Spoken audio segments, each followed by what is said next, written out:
Alrighty, welcome back to Deltarune. It has been a hot minute since I played this game. For context on how procrastinating I've been, procrastination prone. I started this lore playthrough in spring. And now it's not until winter that I'm finishing it.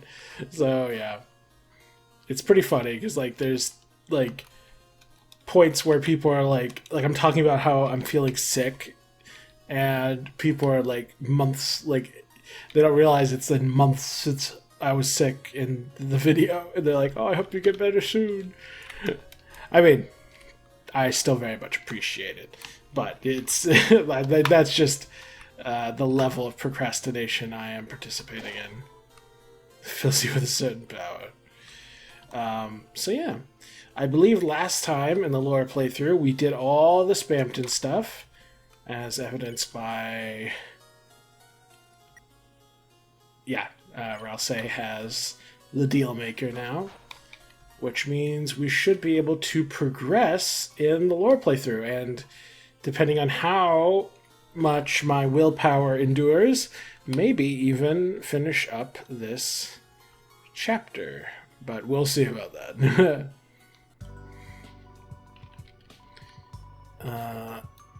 Let's talk about the basement robot. So that's what happened. That robot was the embodiment of a Lightner's dream. This is an important concept. I find that the idea that the robot was the embodiment of a Lightner's dream, and that's what made it so powerful. Which shows that because presumably, as far as what I can tell, the timeline of events is as such. Someone, presumably the ghost who would be Mettaton, designed their ideal body, a robotic, awesome Mettaton style body. And they designed it using an art program, presumably the one that Swatch represents. And it was extremely important to them because it represented everything they wanted in life, everything that they dreamt of, everything that they idealized for themselves. However, that dream, regardless of... for the moment, that dream hasn't been realized, but that just made the dream that much more potent. And because the dream meant so much to that ghost, it made it to where that drawing of the robot body became imbued with an incredible power.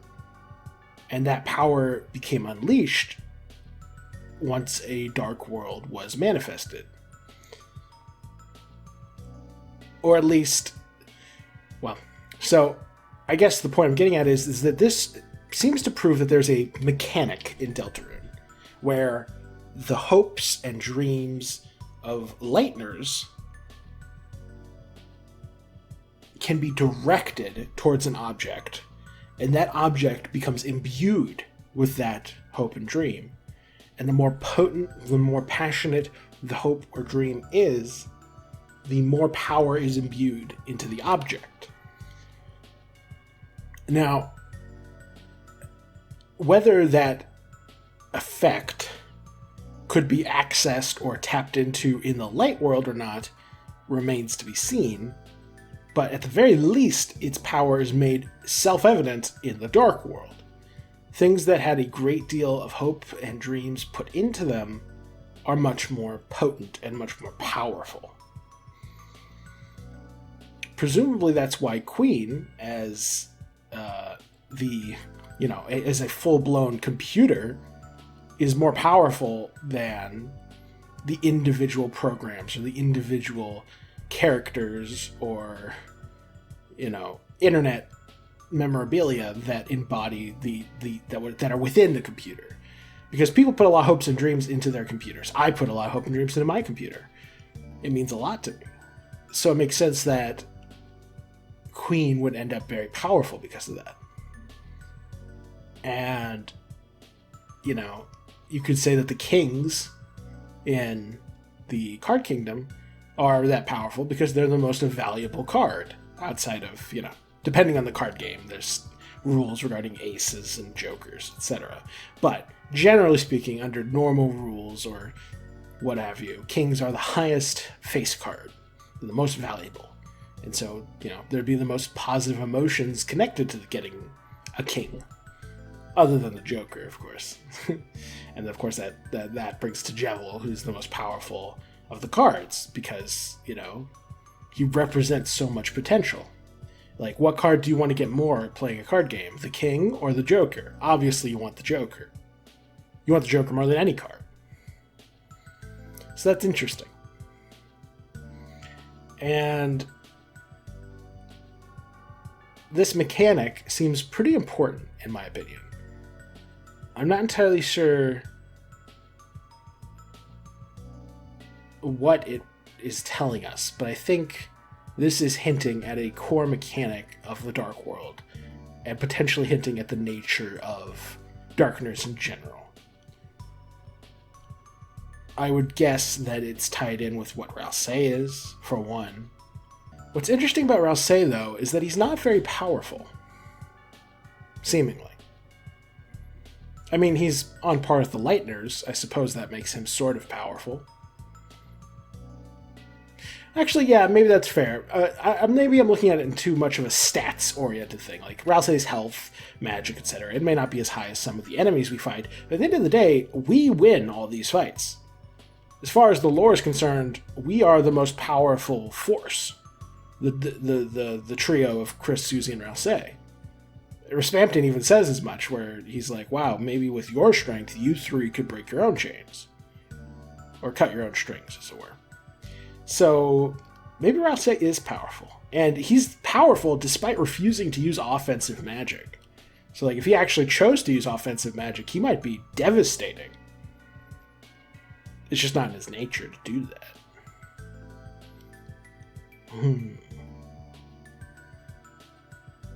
Interesting.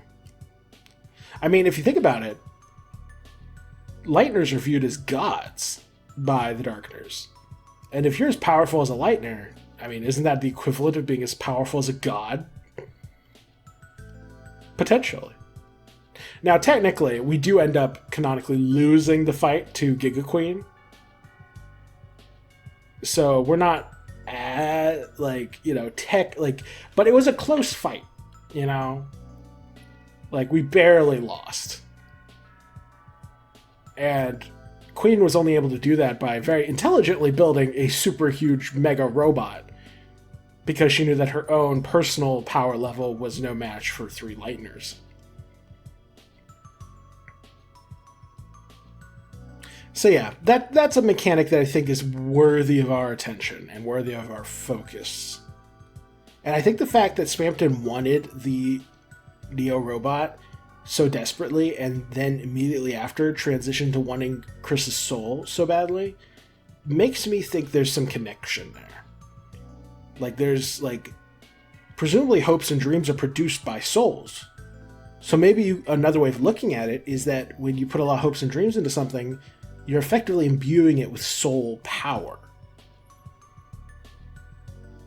And so logically, if a Darkner such as the Neo robot was so powerful, even though with just the hopes and dreams of a Lightner, then having the actual soul of a Lightner would be exponentially more powerful. So I think that's all quite significant. Trying to work out the exact mechanics of hopes, dreams, light and dark, souls, determination, Darkners, Lightners. Yeah, there's just, I think, like, that is the hardest part of all this. But I think it's also probably one of the most significant, like I think it holds a lot of the core plot elements of this game are tied up with these mechanics. So, something to think about. A dream I helped create once. Yeah. Splashing color from the motion of their hand. The lightener filled it with their own hope, giving it an incredible power. Filled it with their own hope. Giving it an incredible... So you'll notice here, like, he switched from calling it a dream to hope, showing that hopes and dreams are very much tied together in this concept. And of course, hopes and dreams have been relevant ever since Undertale. And that's a whole other can of worms, where we constantly have to question how much of the soul mechanics and power mechanics of Undertale are still relevant in Deltarune. Like, does Deltarune have the same mechanics as Undertale? It's just that we're seeing it from a different point of view? Or have the mechanics from Undertale been shifted, been sort of twisted into something new, something different? Like, to give an example, in the Marvel series, every universe has their version of the Infinity Gauntlet and the Infinity Stones, Infinity Gems, whatever. But they're not the same in every universe. So, like, they may be gems in one universe, but they may be planes of glass in another universe. Or they may be, swords or whatever, And so it's like, even though they fill similar roles, they take on different shapes. So maybe... Or to use an anime example, in Fairy Tail, there's a point where they go to another universe or another world, and in that world, all magic comes from objects and external power sources, whereas in the regular world, magic comes from internal power sources.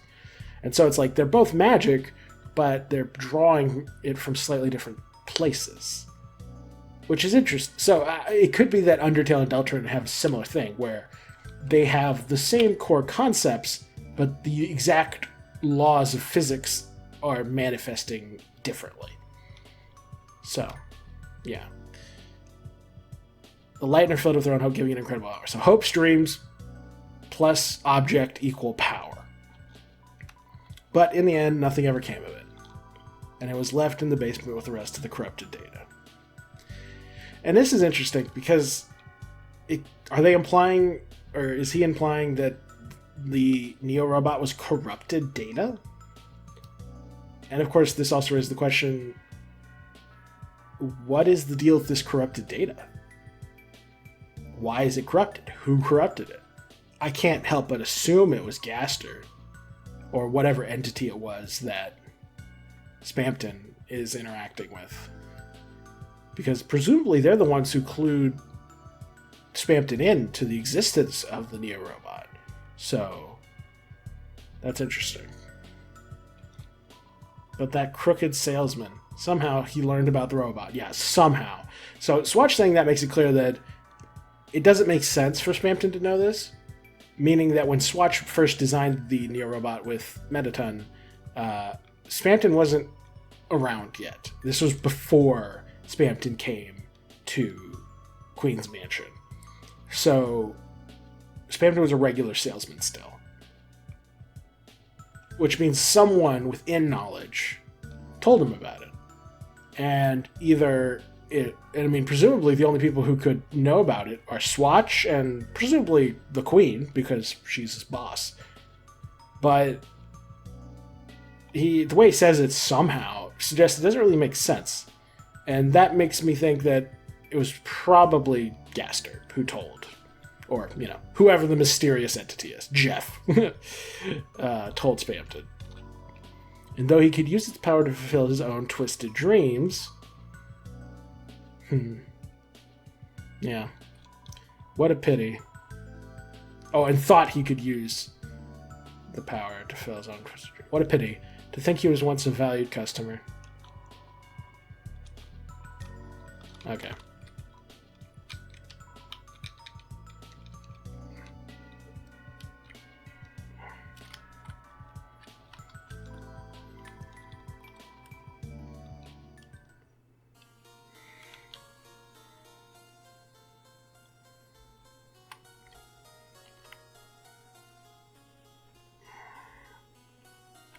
Now, before I progress in the mansion, there are actually, I don't remember exactly when it is that, like, the point of no return is reached and you can't go back you can't backtrack anymore. But I'm going to go ahead and assume I mean, we split up from Susie pretty soon. And then we don't meet back up with her until quite a bit later. Presumably, we're able to backtrack after the Susie bit, because some people may not do the Spamton side quest until then. But I'm going to go ahead and backtrack now and just... Oh. No, actually, I'm going to progress first.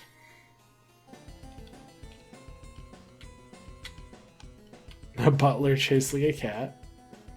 Oh, and it's leaving paw prints and the butler's cleaning them up. I've never seen that before. That's so cute. I've been playing a lot of Risk of Rain 2 lately, so my muscle memory is very much no longer suited to Deltarune.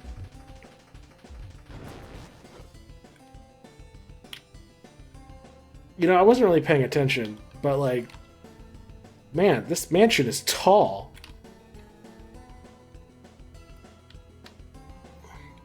Welcome to the second floor dinner party section A. Please help yourself to anybody's food. Normally I'm terrified of mice, but it's okay because that one is wearing a wig. Lol. Hacker. Psst. Hey, it's me, the hacker. No one figured it out, but it's me. Keep it on the download. Stupid.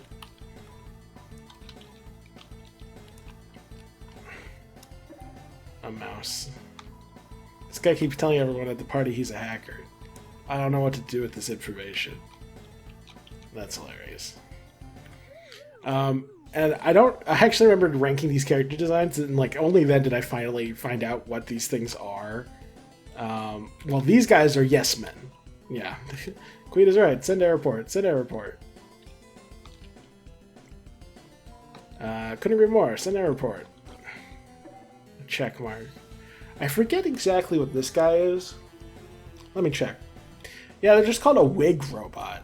So I'm not really sure what to make of that. Funny enough, if you haven't completed the hacker's quest, she has slightly different dialogue about like, oh, my partner or my dinner guest isn't here for some reason. Something about blue check marks. I am Mousemillion. I stand leagues and inches above all the other mice. Only Nubert remains above me still.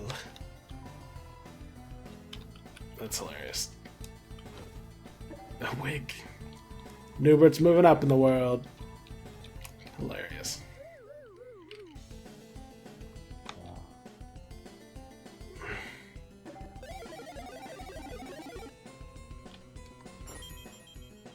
Oh, I remember this now. Yeah. I'm pretty sure if you pick the bomb, it just throws the bomb at the door. Ha! I think that's what happens. So, like, it doesn't matter which one you pick, it still progresses. Why is that one upside down?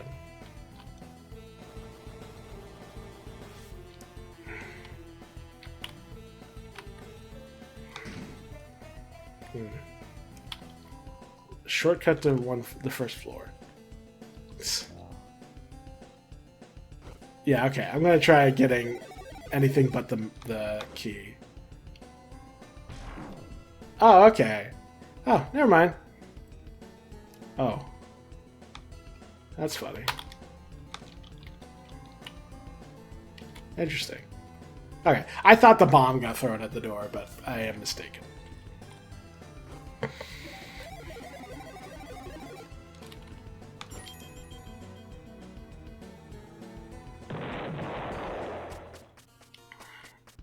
Huzzah. I mean, I guess I'll save. Do I still have access to that? Yeah, I do. Okay. Progressing. I mean, we know those stairs must be so long to get all the way back to the first floor. Man, the music in this game is so good. Ouch.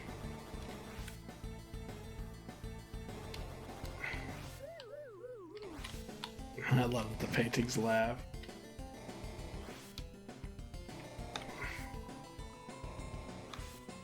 Room has been closed due to kitchen vermin.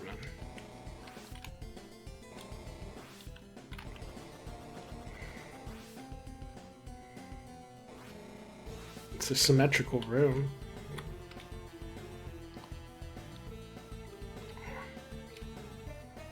One, 5, 6, 7, 8, 9. I don't know why they're counting. Oh me, oh my! The kitchen is infested with vermin. I knew we should have probably finished dumping all the cheese in the alleyway. In that alleyway. I like how we're getting lore explanations for why there was cheese in the alleyway. Like, there are other games that won't explain some of the most... won't explain anything. But this game will explain where the dang cheese came from. Ouch, ouch. The mouse can't get me up here. Even if the ouch, ouch stove is burning my feet. You're hilarious. Mouse, and it's not wearing a wig.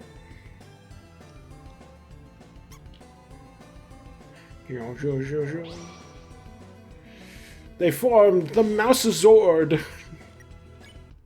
I guess the Mousezord doesn't come till later. 2 mice are better than 1. 3, maybe not. Oh yeah, I guess I should pull up the mouse wheel wiki page just in case there's some interesting details in their check description. Okay, there's not really anything lore relevant in their various flavor text. We are grippable, we are many, which is a reference to the Legion demon from the Bible. We are legion, we are many. The only thing really funny worth showing off are a few of these. You can do that, and you can do this. Susie got on all fours and chased the mouse around the room like an animal. Ralsei started putting peanut butter on a spoon and put it in a trap. Susie was captured! Susie! The hell you blaming me for? You made the trap! Further confirming that Susie is hungry.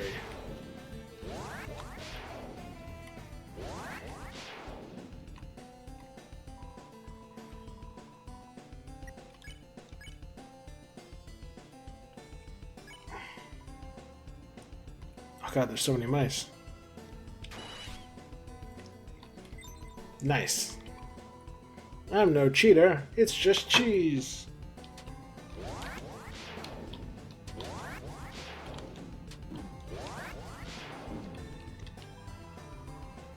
Cacophony of clicks.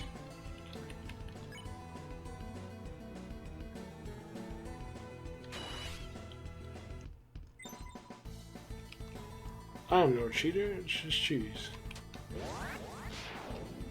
Oh gosh.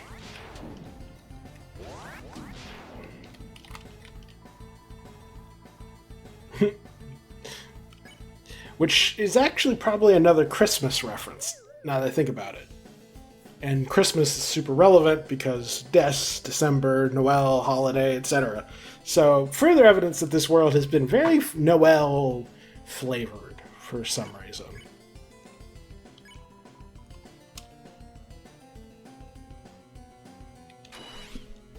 Yeah, that was okay.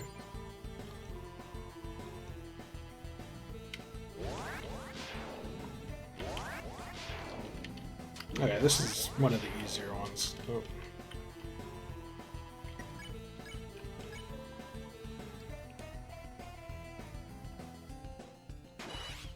Yeah.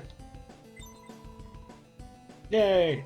But still rolling around out of control. Suddenly... We'll take it from here! Oh my god! It's task manager and some tasks! Recruited! Huzzah! You got 0 XP and 325 dark dollars. The cheese was destroyed in the cacophony. Thanks for the help. We'll open up the East Dining Hall now. Ouch, ouch. How do I get down from here? The Queen's making us prepare a massive feast for her upcoming guests. I wonder if people can really eat platters, though. That's funny.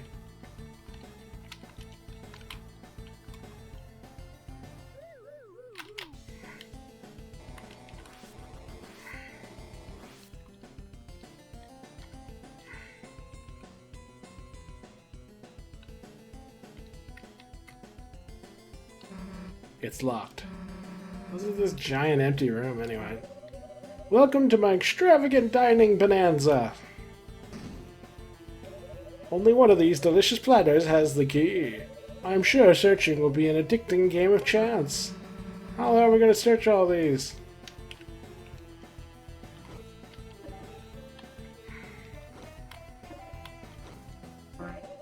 Error results, key not found. Did you mean give up? All the platters got mixed up again. What if I just do the same one 3 times? Hey, Chris, isn't there something else we can do?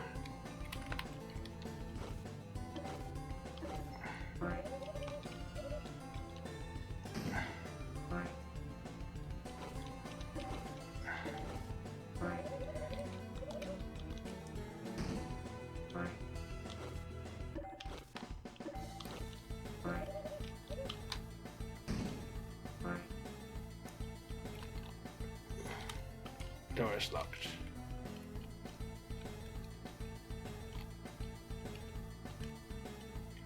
Oh, and the door leading in here is gone.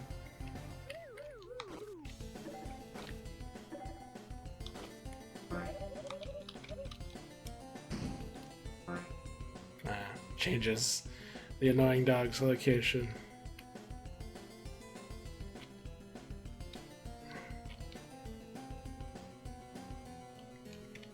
Does it change the annoying dog's location? Or do we just have to scroll off screen before he'll appear again?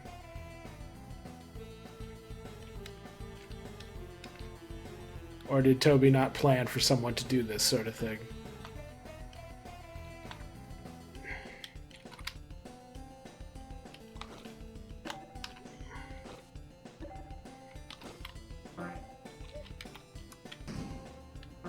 Yeah, okay.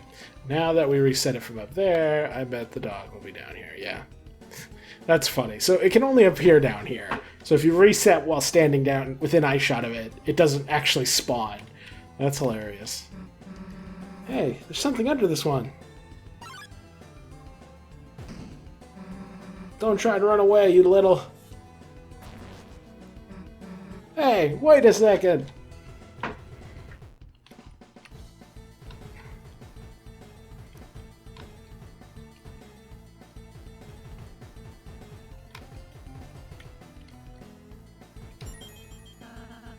There's the key. Now we just have to... It broke it?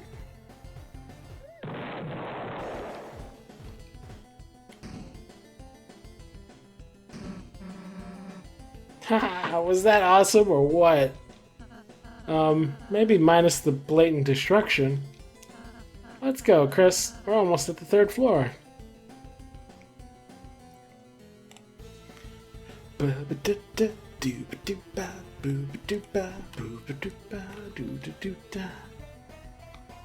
The Supreme Table. You won't be able to use this without the Throne of the Gods. I love that joke. That joke cracked me up the first time I played it. And of course, there's Queen's water bottle. Her gerbil freaking water bottle.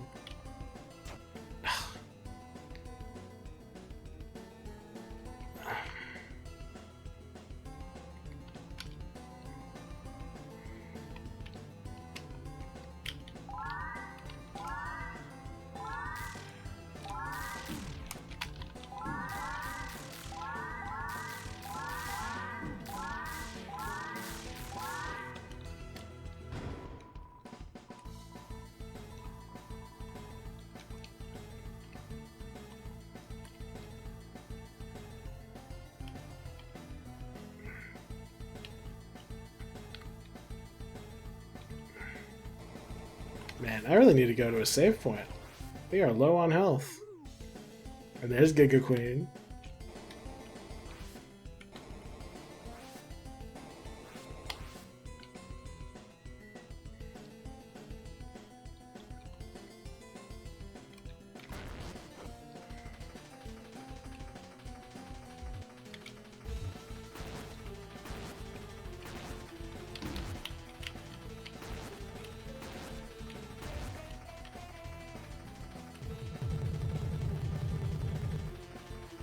Ooh.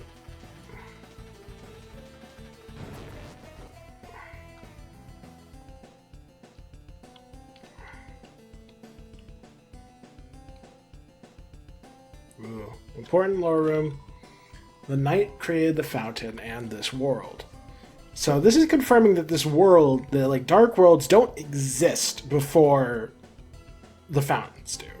Like they don't just continue to exist before or after the world is destroyed or sealed. So that's important. You might even be more powerful than Queen. Probably. For now. Yeah. And like with Giga Queen, she's more powerful than a couple Lightners. Queen has been very interested in this video recently, where the knight creates the fountain by its own hand. Well, it's that in Cyber City's funniest home videos. We're often forced to star in those videos. This is today's dinner entertainment. I've heard it's called The Birth of a Fountain.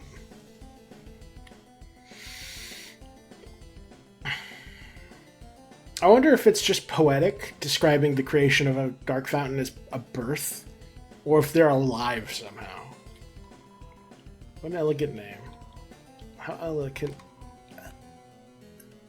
Quixotic. How elegantly quixotic? I have to look up what that means.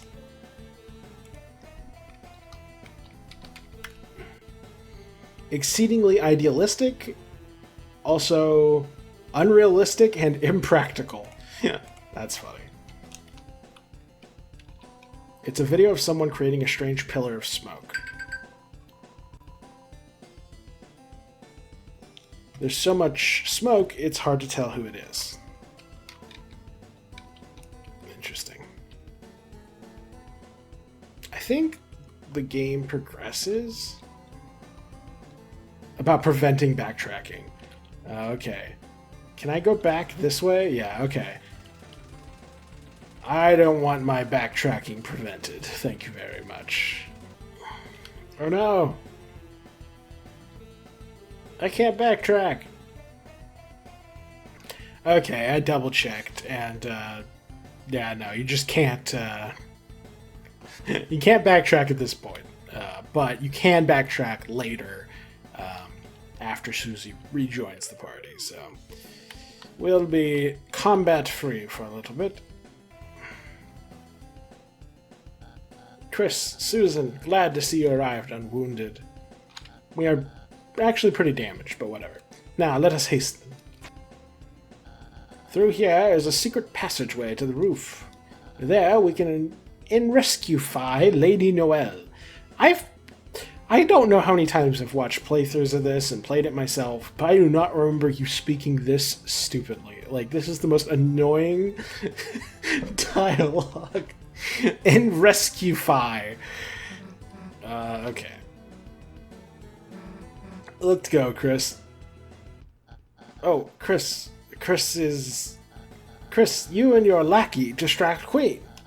Let's go, Susie. Just the two of us. Haha. Fine, whatever. Chris, do you think of me as your lackey? If you say, of course, then they're like, oh, I'm flattered to be your lackey. And if you say, of course not, then you're like, you mean I'm more than a lackey? Yeah, if you say, yes, you're my lackey, he's like, oh, really? I'm so happy to hear that. I've never been someone's lackey before. But I'm going to say, of course not. Huh?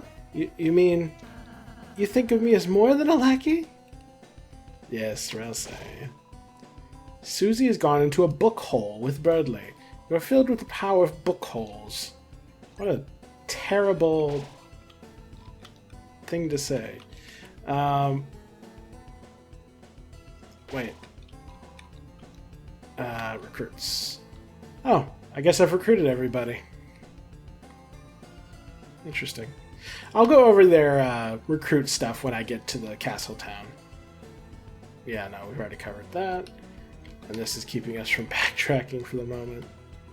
There's a book here about secret passageway construction. What's this? Nah. The statue of Berly is wedged in the toilet. You glanced back at the bathroom door sign. The sign has the silhouette of a Berly statue. Everything checks out. No problem here. I like how Chris's immediate concern was that this was a bathroom approved for Berly statues. That's so funny. Oh my god. When are they going to be done in there? That's hilarious. Yeah, I guess I'll wait to backtrack until I can backtrack through the whole castle. A giant lake of acid? Oh, you mean the free pool? You will learn to love it like family. Why do you have this? It is my mansion's energy source and fun to drink. Bye, ha ha ha. How should we pass this? It appears to be some kind of force field.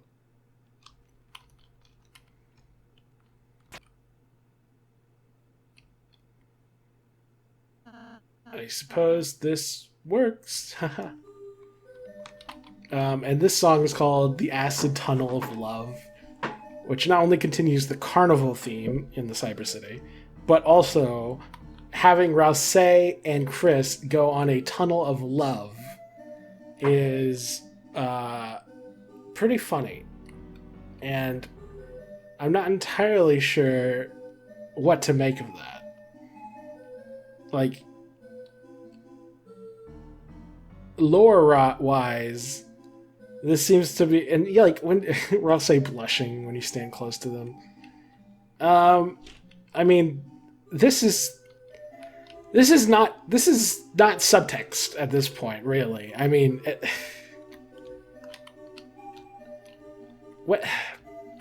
it's weird because either A, this is subtext that Ralsei and Chris at least have some sort of romantic connection, even if it's only one way, or it's suggesting that it's laying the idea for the player to want to see that, only for it to later be revealed, oh wait, this is Chris's brother, and trying to push them romantically was always messed up, which is going to play into the whole, like, the player possessing Chris is messed up theme, you know? So, like, that's the only ways I can see it. I actually hope it's the prior, just because shipping is really cute, and also I think Chris and Ralsei as a cute little couple would be a unique flavor of representation that hasn't actually appeared in Toby Fox games before. Not, like, full front and center protagonist level representation. So, just a thought. I mean, obviously, I'm sure whatever Toby decides to do, I'll be satisfied with, but, yeah.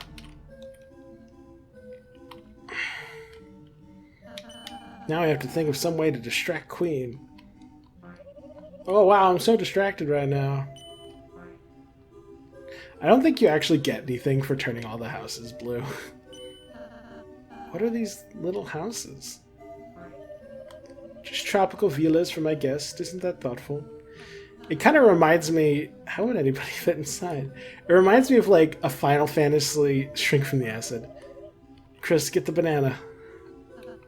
Chris isn't gonna do what you say. Oh, that's funny. So if you don't get the banana in the car sequence, Queen is like, Chris, you are going to get sick. And then if you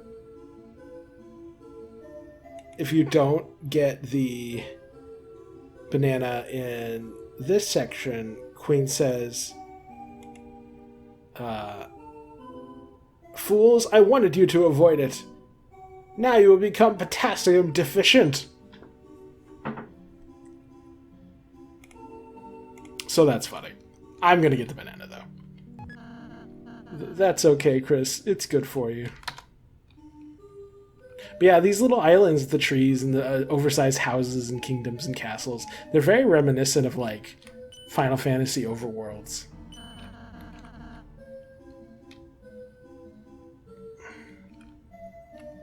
Well, I got all the houses. I don't think it really means anything.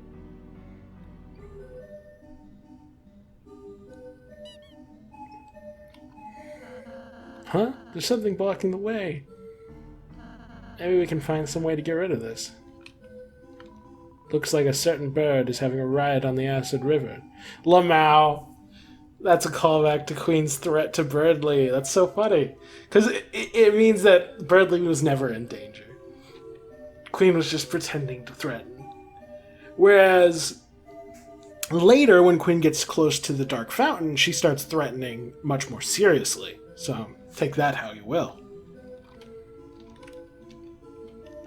A giant hand. Sure would be nice to be pet by something like that. Ralsei. You are not beating the accusations, I'm afraid, Ralsei. The accusations of what? Well, I'll let the comments figure out what.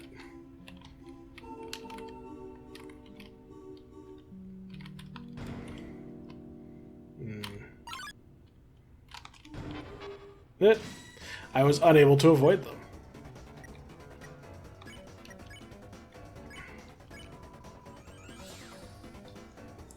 I so rarely use Pacify.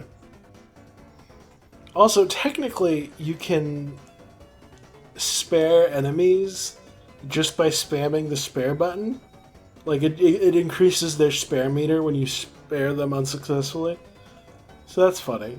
I bet you could do, like, a challenge run that way. The problem is Deltarune just doesn't have enough diversity of gameplay to really be fun to do challenge runs in.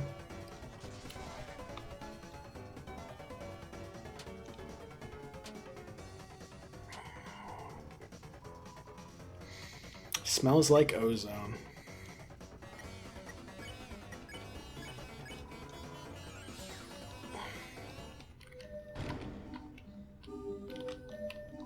It seems that peace has returned to the castle. That's funny. I wonder if you could have, like, interacted with it before the enemy attacked, and then, like, it said something different. That'd have been funny.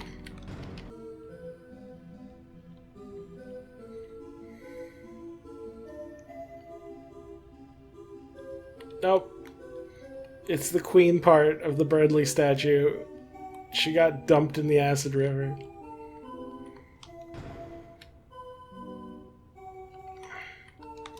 Thank you for your help. I'd gone up there to do a little house cleaning and got stuck. Little house cleaning? It wasn't... because it's a little house. Lamau.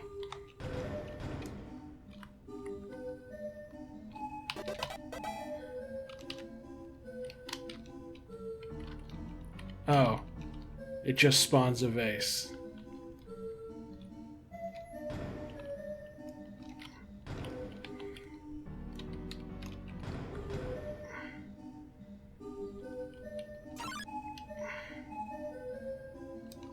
I suppose we'll just have to let it go this once.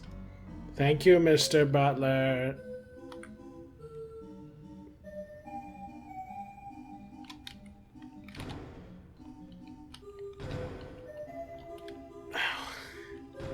How do I not remember how this works?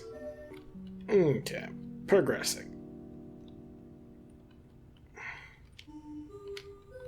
Dear guest, please note our mice will turn at every crossing.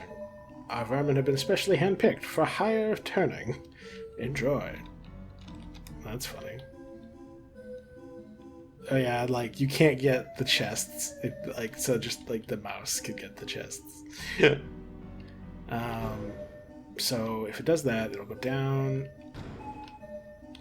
So if I do that, I think they'll go up, they'll go up. Oh wait. So I want it to do that, I think. Something like that. $1. You didn't get any. Okay, and now I think I want to do this. Mice found $20. You didn't get any. Huzzah. And now I do this.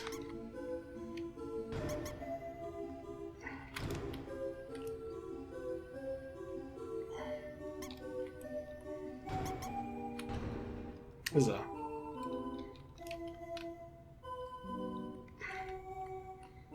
I like the arrows. Like, did you think we wouldn't understand this was the progression direction?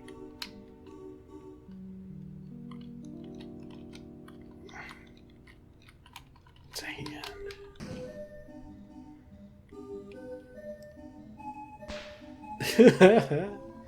Looks like the hand is out of the way now. So presumably these are the hands for the Giga Queen, and it's just like, why are they here? Oh, this is the mansion's power source. So maybe that's why it's here. It's charging up. Or it's just a silly gag and it doesn't mean anything. But I choose to believe it's powering up. Let's go, Chris.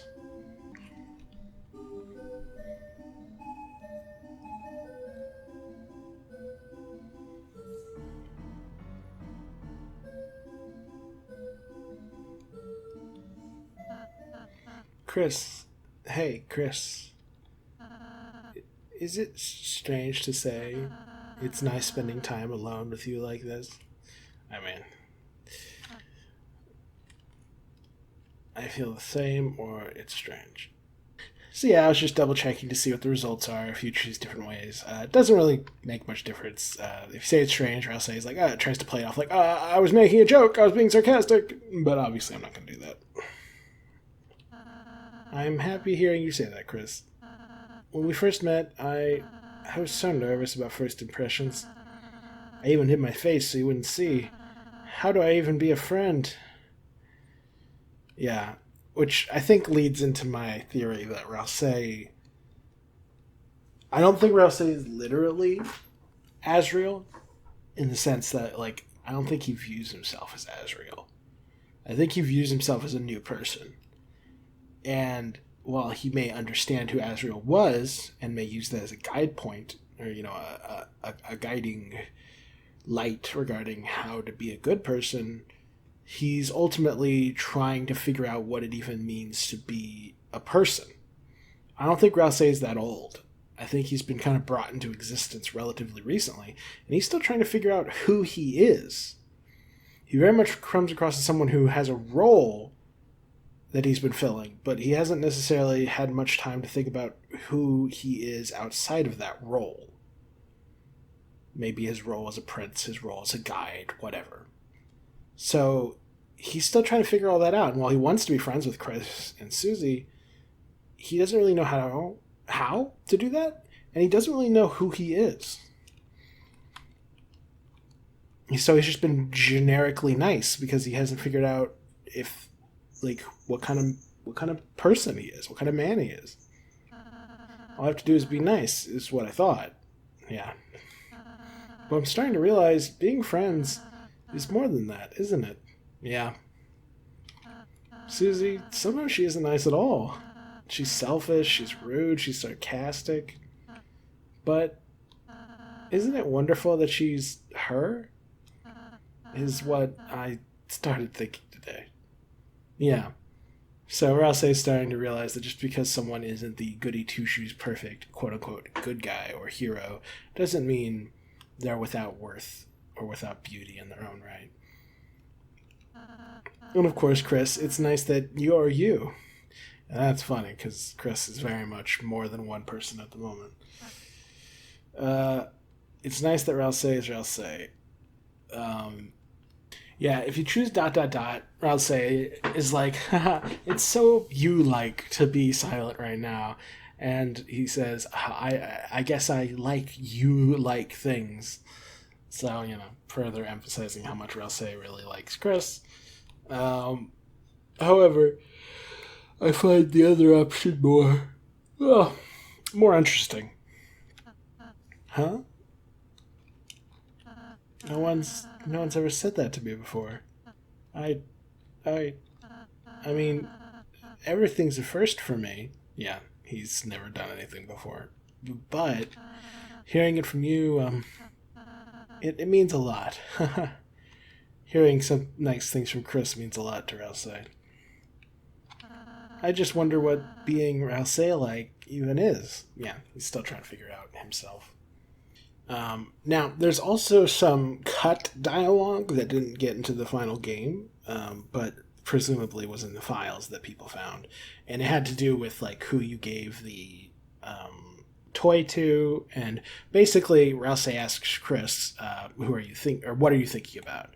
And Chris Chris, hey, yeah, I'll just read it out loud for y'all. What are you thinking about right now? If we give it to Susie, we can say, I'm thinking about Susie. And Ralsei is like, just as I expected. Haha. I feel warm, thinking about how you care about her. Chris, you can tell me anything, anytime, okay? And then that's it for that line of dialogue. Now, if you gave Noelle the present, you can instead choose her. And Ralsei will say, just as I expected, haha. She's a nice girl, isn't she? Even though she doesn't understand it, it seems she's already strong at this world's magic. I believe she can control the ice element. Chris, if you ask her nicely, maybe she'll make you a popsicle, haha. So that's an interesting detail. It brings up the elemental magic system, how even though Noelle doesn't realize it, she's quite good at the magic of this world already. Why she's so good at it is unclear. But it might have to do with her playing so many RPGs. Even her ice shock spell is literally a spell from her dragon game that she plays with her dad. So that's possible. If you choose the Berly option, he says, that's right. This ride, sort of looks like a bit bird-like. What part of him are you thinking about? I suppose I don't mind no answer either. What part of him are you thinking about? Yeah, what a funny series of questions. I guess that's a callback to the jokes, like the line you get from Noelle when you repeatedly click on the Berly statue, where she's like, "What part of it are you looking at?" Alternatively, if we do the Ralsei gift option,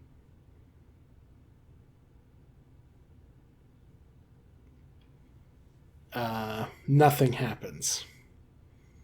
But if you do a separate option that says thinking of you,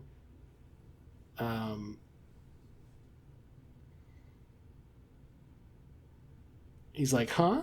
I mean, I'm thinking of you too, of course. I mean, you're right in front of me, but... And then that's it. Yeah, if you do the... there's also a question mark option, and if you click that, it says, sorry, did I say something strange? I'm happy you and Susie are friends, Chris. She's a nice girl, isn't she? And that's that. So yeah, a little bit of extra dialogue that can pop up. Well, it can't pop up. It's cut dialogue, but it's interesting. There's some potential lore there. Sorry, haha, I got off track. Let's just enjoy the ride, Chris. Haha. Like Ralsei's clearly very nervous during all this.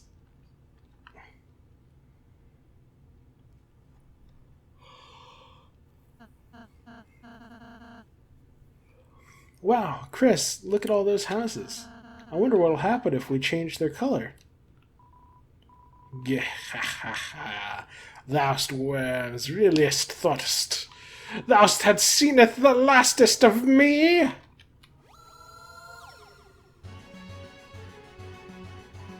Chips ahoyeth the landlubbers. Oh my god. The sprite makes it look like he has a skull and crossbones on his hat, but then the face sprite makes it clear that it's an R. That's hilarious. Also, his sprite, he has like an eye patch, but in his talk sprite, he's just winking. That's funny. Art thou readieth to visiteth with David Jonith's Lockyer? Could you not speak with more than one accent? Yes, all right. Oh, Mr. Rules, I just remembered. Lancer, he's not well. Oh dear, didst thou, trieth burping him? Perhaps giveth him a sip of medieval ginger ale? Wait, I have not time to spare on such frivolities. I must conquer this island, and defeatest thou. Then, giftingeth her a succulent island present, the beauteous queen shall reward me by makingeth me her left-hand man. Ha ha ha ha! Me, the ultimate minion! Now beholdeth the form of thou destroyer. Whatever this thing is. This again. Haha, squirming with jealousy at my battle caravan. 'Tis an effigy of an ancient god of combat. I rescued it from the king's trash heap, and fixedeth it up in this world's scrap shop. That's just a duck. I knoweth what it art, ruffian! Go forth, my squeaky ducky! Thrash Machine reluctantly fights you. Let me check and see what the optional dialogue is for this fight. Okay, I checked the dialogue. There's some funny things, like if you defeat him violently, he's like, you think just because you've beat the crapeth out of me that you have won? And Ralsei's like, morally, no. Physically, yes. So that's pretty funny. But most of the dialogue here is pretty, whatever. If you do the check dialogue, it's like, a mini-boss for hire will appear even if unhired. I even doeth parties. So that's funny. Hey. Oh, and he says little hey. I forgot about that. That was a question in in the Deltarune quiz I did on the Seeks channel. Oh my god.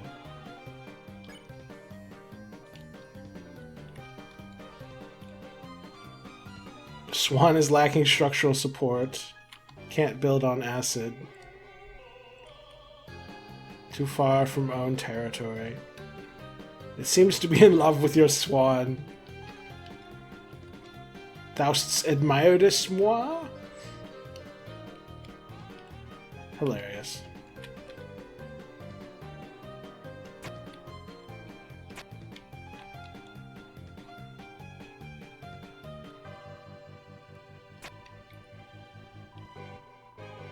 The rules, pronounced rules, are simple. Conquer houses, whoever has the most wins.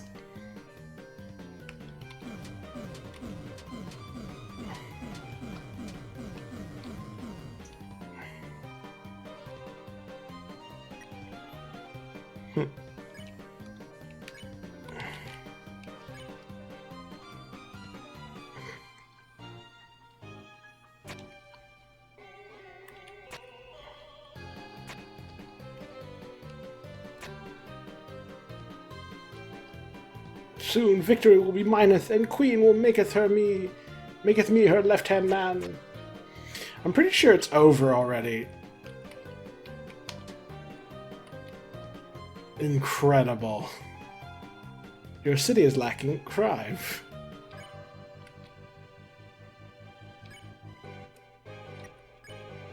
Yeah, I'm pretty sure Rules is already lost. You can actually block him in all the way and it'll end the game quickly, but I'm intentionally delaying that so that way we can get some more dialogue. Mr. Card, what happens if we win? Oh.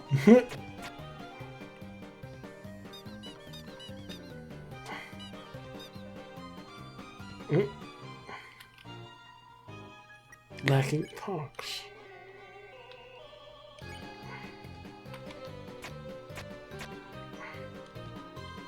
Stop building at houses! I have to win!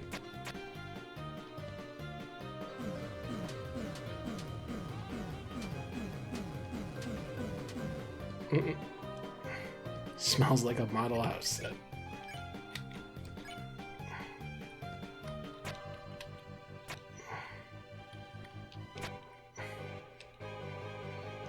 Thrashed off the porteth bow.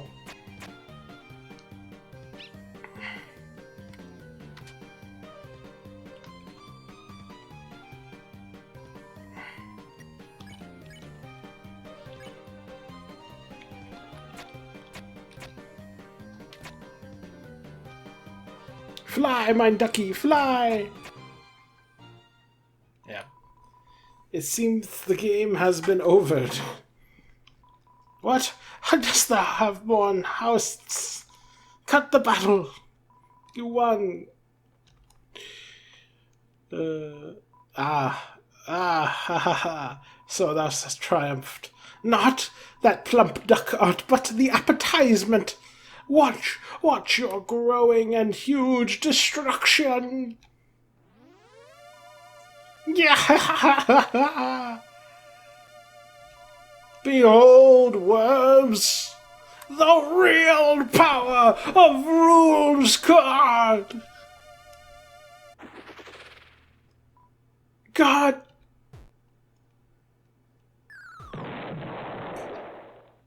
Damn it. Ah. That's right. Rules isn't compatible with this world either. Well, let's go, Chris. Bye, Mr. Card. It's nice seeing you.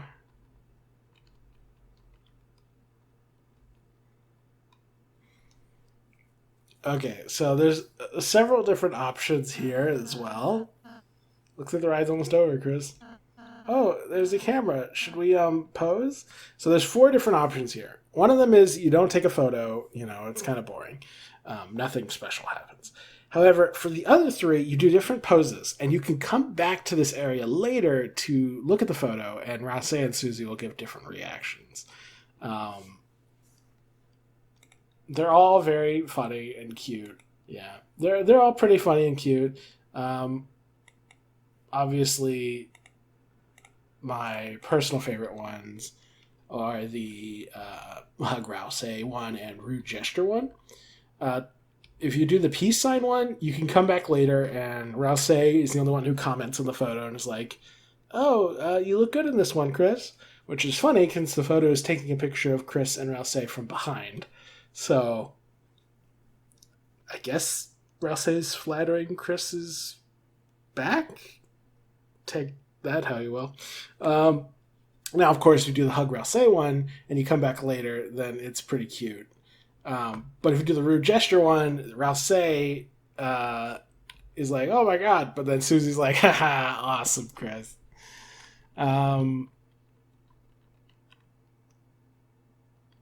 I think it's either Hug Ralsei or Rude Gesture. Which one do I like more? I think I'll go with Hug Ralsei. It's not necessarily what Chris would do, but I think it's cute. Chris? Did it really take a picture of that? Let's keep going. Art thou just going to leaveth me here? Thou art even going to show me the picture? Hilarious. That was a nice boat ride, wasn't it, Chris? Looks like it's completed its migration. Hilarious.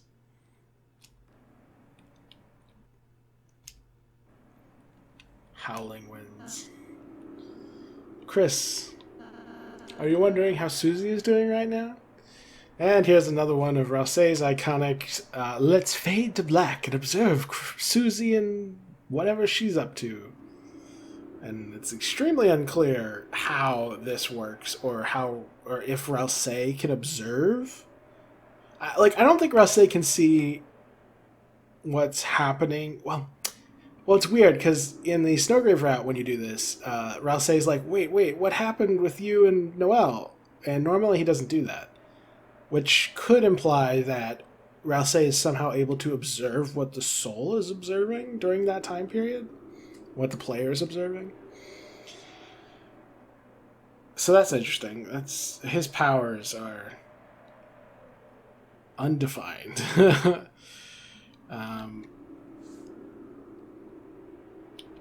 You can either say wondering or don't care. Okay, yeah. So if you say don't care and then you say don't care again, it'll actually skip the Noelle and Susie section. But if you are wondering, you can jump over to it. And we will. Why don't we close our eyes and think about what she's doing now? What a strange moon. Yeah, it's a baseball moon, which is all tied up with Des, who played with Wiffle Bat, further tying this world to Noelle, etc. It's like nothing I've ever seen before. This world. I wish Des could see this. Yeah. And there's an unused version of this room that has like little, what almost look like pills on one of the table. Pills, I should say. It might not be pills. It might be nothing. But if it is pills, that's interesting. Could mean a lot of things. Is somebody there? Wait, what are you? Hey, you can't capture someone who's already captured.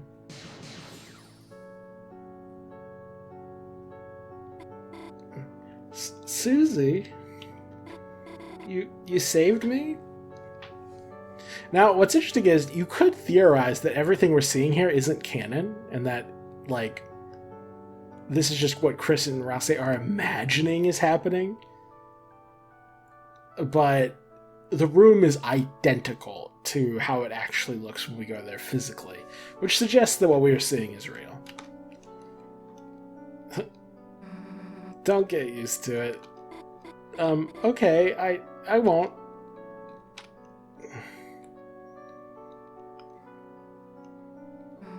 Cool moon. Yeah. But it's weird, isn't it? How did we get here? No, what even is this place?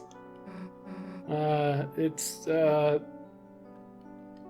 doesn't matter which one you choose. You're, just having a dream.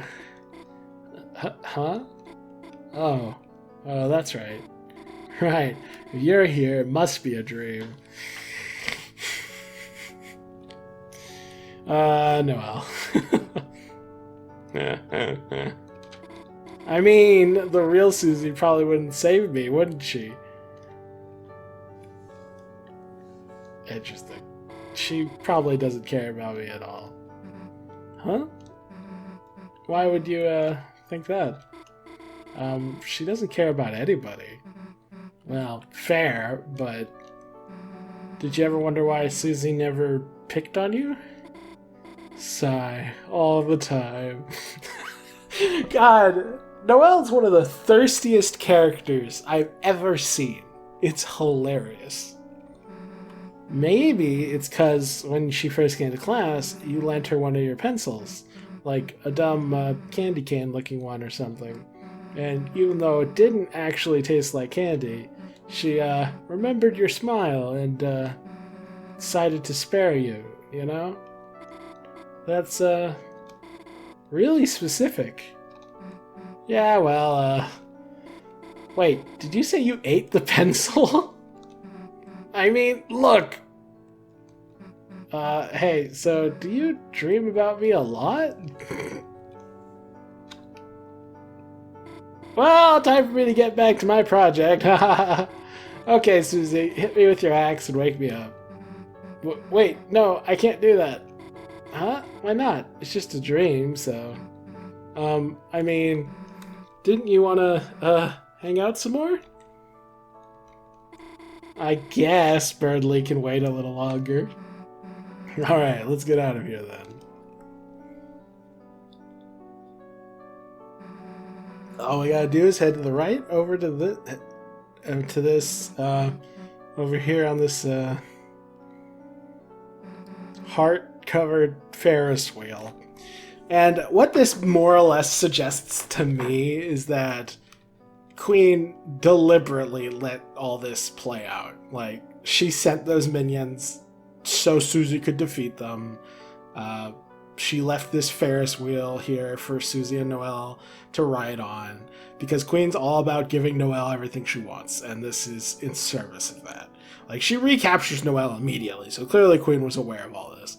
But, yeah, so, like, that's a theory. But I think it's pretty decently likely.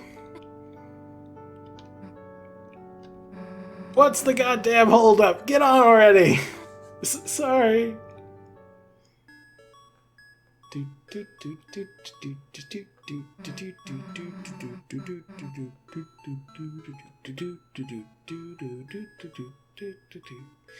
Yeah. What the hell am I supposed to do here? Damn, Chris would know what to do. point and hearts come out, which is what they do when they choose an act in battle, or eat moss. Yeah.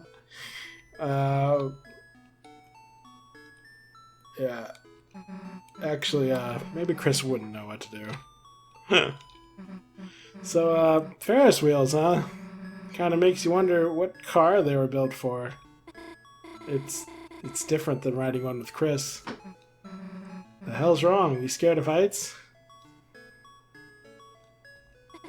No, I love heights. You're, shaking. Well, maybe I'm a little scared, but to be honest, I actually like scary things. What do you mean? When we were little, me and my sister would stay up and go past our bedtime watching horror movies. At first I cried, but now it's like watching them makes me feel comforted. Comforted.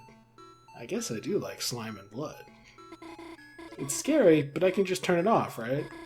Now it's mostly people that are scary. Haha. You could just say you're mean me. Haha. Well, I guess you too, but that's what's nice about you, you know? Nice? What does that mean? You're the good kind of scary. You aren't afraid to break the rules, you know? I wish I could do crazy stuff like you. Do something nuts. Do something crazy. Oh. So, if you could do something crazy right now, what would you do?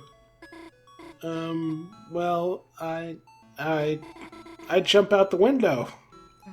Huh? It's a dream, right?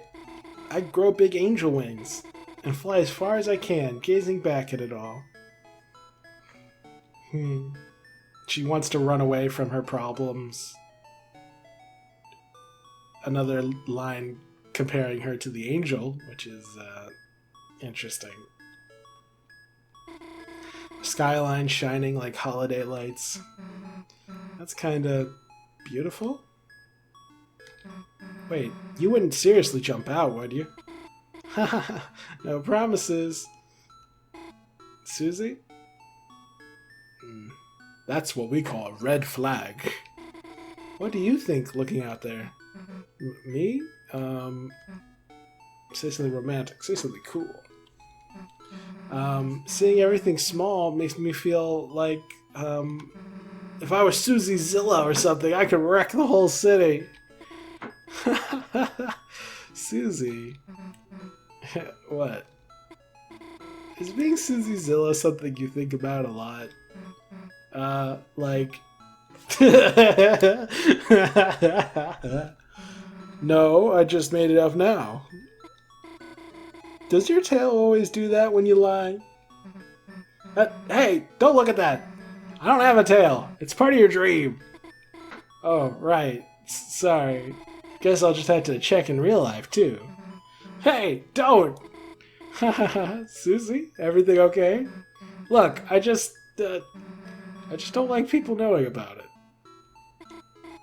Well, I think it's a nice tail. Whatever. It's wagging.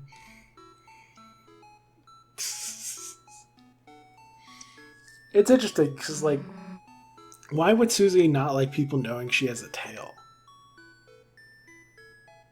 The only reason I can think of is, like, it makes her seem more like a monster.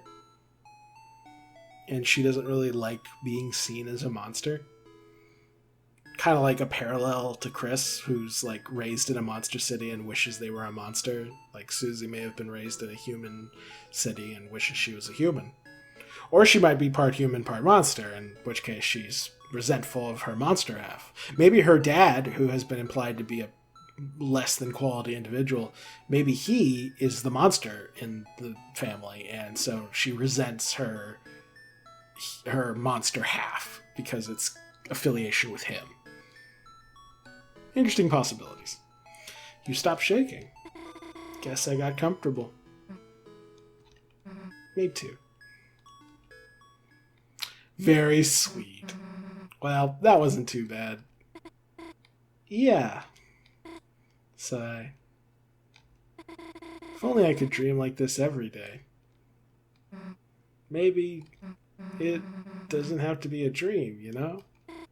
Susie? Maybe someday we could... Hilarious. Noelle, my lady, the cavalry has arrived to rescue you. Oh, the good part of the dream is over. It's fine. Berly's gonna help. We're allies. Yes, don't worry, Noelle. I'm stupid now. He's good. Look, I gotta go save the day now, alright? Huh? Good luck, Susie. Alright, Nugget Boy. It's up to you now. Leave it to me, my dear Susan. Yeah, whatever. May the smarts be with you. She left before I could... And that was like a Star Wars reference, suggesting Star Wars exists in this universe. She left before I could... Noelle, it's hard to say this. You've done so much for me, and Noelle, I'm sorry. Berly, you're actually apologizing? Thank you, I understand, you know. You've always been nice to me when it's just the two of us. You just wanted to make a happy world for me. I'm glad you realized, it sucked. Oh. Huh? I mean, yes, I was, in a way, apologizing for that, but I also wanted to apologize for leading you on. Oh, man. I know you only always helped me out because, well, you had a crush on me, so... What? oh, sorry, please, don't be embarrassed. It's understandable, but I have to tell you, I really value your friendship, okay? So I felt I had to pretend to reciprocate those feelings. What? But I never... Furthermore, I think I may have discovered someone else for me. Huh? Please, don't be jealous. Of? Susie. What?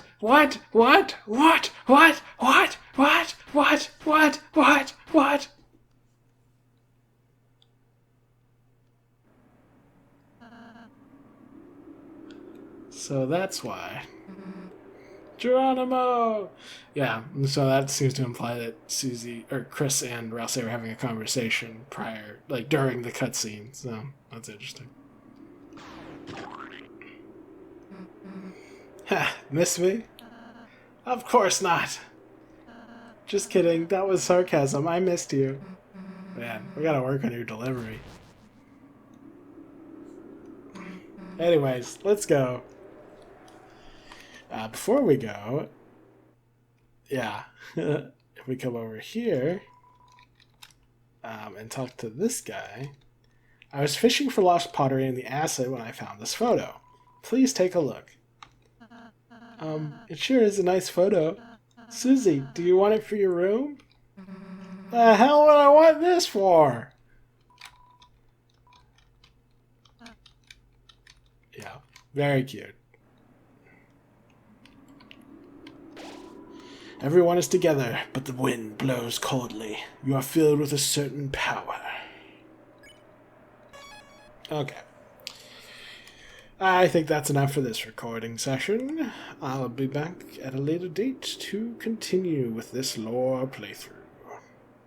See you in a moment. Alrighty.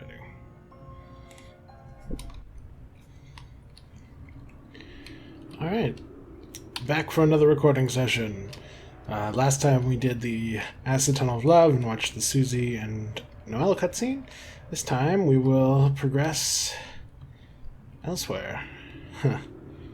All of the lights out there are pink and yellow, just like Spamton's glasses, as well as the eyes of the friend. That's interesting. There's a couple greens occasionally. Well, not occasionally, they're everywhere. But, I don't know, the pink and yellow stands out the most.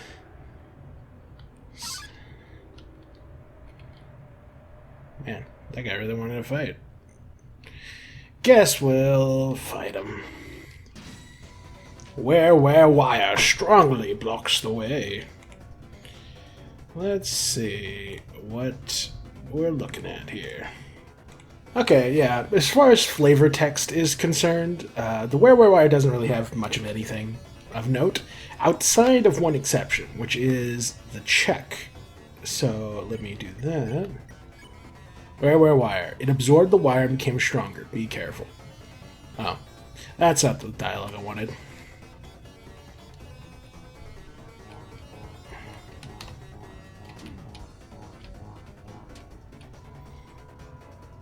I wonder how the dialogue is triggered that I'm thinking of. Oh, wait. I was looking at the wrong guy. Oopsie doopsie. Okay, yeah, no, never mind. I was looking at the regular WereWire description. The WereWire also doesn't have much in the way of interesting flavor text. The only thing that I think is interesting is that they are very cold and electric and kind of asocial in a way that kind of reminds me of Chris. So it's interesting. I'll show off some of the flavor text. You and WereWire locked eyes. The atmosphere is electric. How you locked eyes with that entity, I'm not sure. Oh man, I forget sometimes how crazy the WereWire is. Shuffles coolly. Okay, then we'll do be tough. You and Susie told WereWire that you beat them up. The air crackles with fighting spirit.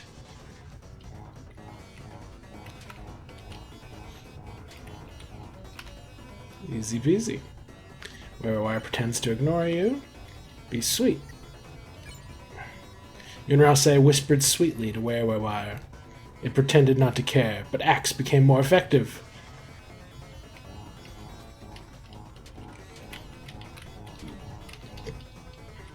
Okay.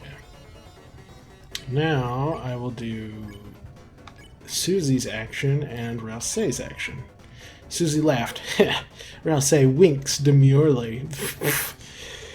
Alright.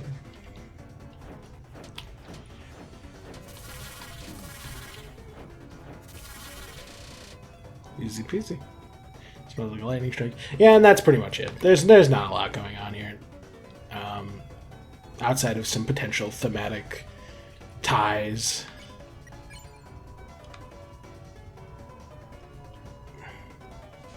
Okay, so that one isn't really all that good on its own for sparing. It's just useful for amplifying the other spares. Let's see. Let's do Be Cold and a standard version of that.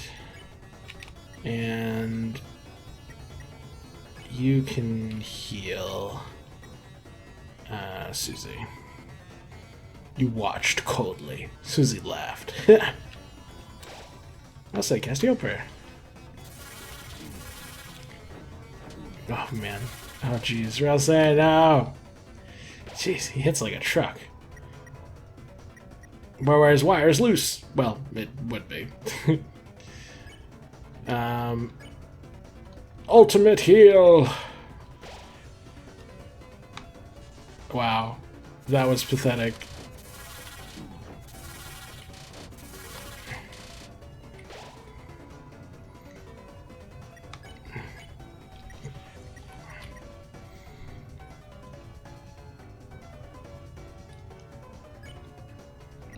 I don't know why I'm trying to make sure Ralsei is up. It's not like we level up. Yeah, here, let me just... Recruited! Yay! Got 0 XP and $439. So there's like 2 doors here. What's in here? Oh yes, Noelle's room. Whoa, this statue rocks! Hey, Ralsei, can we take this for my room? Uh-huh. That would be stealing. You stole the Susie-like statue. Yeah. It's interesting that the Susie-like statue looks identical to the Susie-like character from the prophecy, because that suggests that Queen and Ralsei had very similar imagery in mind for the character, which suggests to me that there is an element of fictitiousness to the prophecy. Which is to say, I don't think it's real. I think it's a lie, either made up by Ralsei or made up by whoever told the prophecy to him. There are all sorts of clothes inside. Huh, never seen Noelle wear anything like this. This suggests that either these are clothes that Noelle would wear, but she just doesn't because of self-confidence issues or traumatic memories, or these are clothes that Des would wear. There are catalogs of search results. Seems like most things couldn't be made into objects. Yeah, because most of the things she was looking up weren't really convenient object things, because they were related to finding Des. From the search, is Ice-E real cryptid? It's a cross between Ice-E and something else. Hey Chris, take this for your room. And it's funny, the Ice-E cryptid, it's like, what cryptid could they be referring to? You know, it's like hairy, so it's like, is it a Bigfoot? Is that what it is? And, you know, there's a lot of fun theories out there, like wondering what the deal is with Ice-E. Like, are we going to meet Ice-E? Is Ice-E a real person, or are they just a fictional character?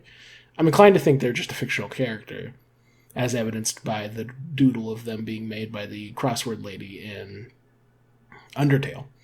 But beyond that, I'm inclined to think that the emphasis on the Ice-E brand will ultimately lead to some sort of Ice-E memorabilia being brought to life in the Dark World. That seems like a safe bet. That would be stealing. You stole the Ice-E statue for some reason. It's a calendar.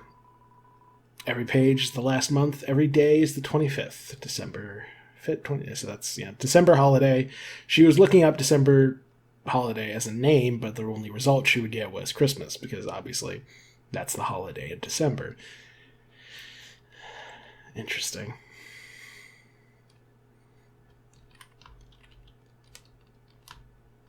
Baseball. Noelle's bed. You retained the title of bed inspector. Huzzah! What the hell are you doing? Noelle's bed. There's a totally... That's hilarious. If you don't have the bed inspector title, then interacting with this causes Chris to be like, oh, you start to get in, and then like Noelle and Susie are like, no, don't sleep in there, and Susie, or not Noelle, Chris, Ralsei and Susie are like, no, don't sleep in there, and Susie's like, yeah, what if she has like ticks or something? Huh? It's a wardrobe. Interesting that that wardrobe gets no special description, whereas that wardrobe does. Potentially implying that this is something Noelle has a lot more done. Because these are all things that were looked up, right? So this is Noelle looking up clothes. So Noelle looked up a bunch of outfits that she could never bring herself to actually wear. Interesting. I hadn't really thought of it that way. It feels like she's going to have one of those 80s movies moments where she's like, turns out the nerd was beautiful all along, and then someone will fall in love with her. That does kind of seem like the sort of trope they would do. I'm going to go ahead and do, for this recording session, I'm going to go ahead and do my backtracking. I'm going to backtrack through the whole world and see if I can find anything interesting. I'll let you guys know if there's anything of note, and, if not, I'll just cut ahead. Okay, well, right off the bat, his spaghetti is gone, implying that either Lancer ate it, or someone came by and ate it for him, which is interesting. I think I already covered the whole Susie reacting to Asriel's room thing, but just in case I didn't somehow, whose room is this? Huh? Your brother? Haha, man, you better hope I never meet them. This implies that there's stuff in here that Susie finds ridiculous and embarrassing that they would probably mock Asriel for. That could be a number of things. I personally have a theory that it's like Asriel likes purple dragon ladies, and therefore Susie finds their search history amusing. Spamton? This used to be his room. Though it's not like he used it after a while. Eventually, he just spent all his time in the basement, praying. Man, I wish I remember if I looked at this yet, but I don't think I did. Yeah, he spent all his time in the basement praying, which is fascinating because it raises the question of why was he in the basement, and also what was he praying to? We can probably deduce why he was praying. You know, sales were going down, his life was going to collapse. He was trying to get aid from something. Some sort of higher power. Whether that entity was Gaster, or the friend, or the angel from the prophecy, or something else entirely, is unclear. However, the fact that he was in the basement implies that either he was looking for the Neo-Robot, he had found the Neo-Robot and was praying to it, or something else. I don't know. There's the fact that we mainly see the friend in the basement, which is also the place that Spamton spent a lot of time, spent all his time by the end, inclines me to think that that might be either where he has to go to talk to the friend, or to contact the friend, pray to the friend, whatever. Or maybe the friend is an agent, like an angel, quote-unquote, being sent by a higher power as a messenger. Interesting. When things went downhill, he became obsessed with that artifact. Okay, yeah. That seems to confirm that he found the Neo-Robot, but what's strange here is that this butler is saying that Spamton spent a lot of time in the basement praying and becoming obsessed with an artifact down there. And yet, at the same time, he seems confused that Spamton knew about the Neo-Robot.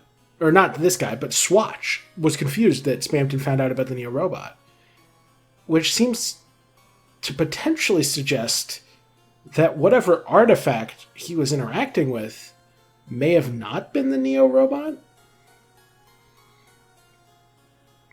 Either that, or that's just a slight plot hole. I'm not sure. And if it was a different artifact, then that raises the question of which artifact. Maybe he thought it would give him another big break. I mean, and he does talk about becoming a big shot once he gets the Neo-Robot. So it would make sense if this butler is talking about the Neo-Robot, but then that raises the question of why does he know that's about something that Swatch did not know about? Like, did he keep it a secret? I don't know. It's kind of confusing.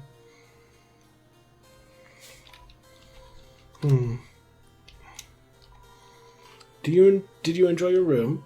There was a mint under your electric cage. Which is a callback to Undertale. Don't make a mistake. This is not a hotel. Because there was a hotel in Undertale that had mints or whatever. Hey Chris, if you blasted flames down this horn thing, you think it would torch the other side? Why are you using that face now? That's so funny. It's so ridiculous. Yeah, sorry if I'm redoing things I did in a previous episode. It's been a long time since I first came to these rooms. But yeah, that's hilarious. Okay, I don't remember if I covered the Addison secret over here of them talking about Spamton. Muttering something about deals. Yeah, I'm sure. Okay. Let's take a look at these guys. He was like the rest of us, just a little unlucky. For some reason, his products never seemed to hit, and the lighteners never even looked his way. Poor guy. So I'm thinking this is metaphorical, not metaphorical, but like this is not meaning that lighteners were coming to the dark world and wouldn't pay attention to Spamton. This means that Spamton was always trying to sell products online because he's a spam bot, but no one paid attention to him because he just, well, for whatever reason, just the product he was selling didn't get any clicks.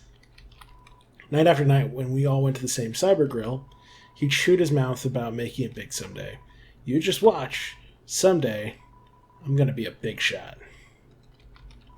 He started to get a little desperate. I heard he started looking for any way to become more popular. Somehow, he made the right phone call and found someone. Or was he found by someone?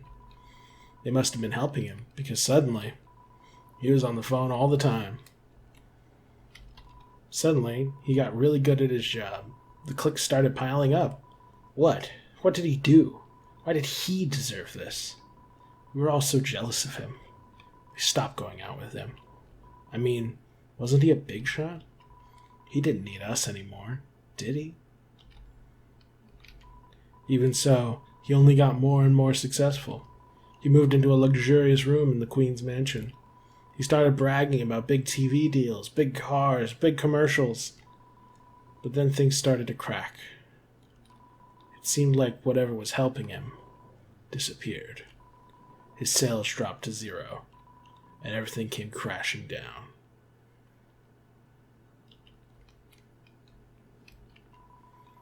The day he was to be evicted from the Queen's mansion, I went to his room to check on him. But he wasn't there. There was only a phone hanging off the handle. He must have left in the middle of the conversation, because I could still hear someone on the other end. But when I put the receiver to my ear, there was nothing but garbage noise.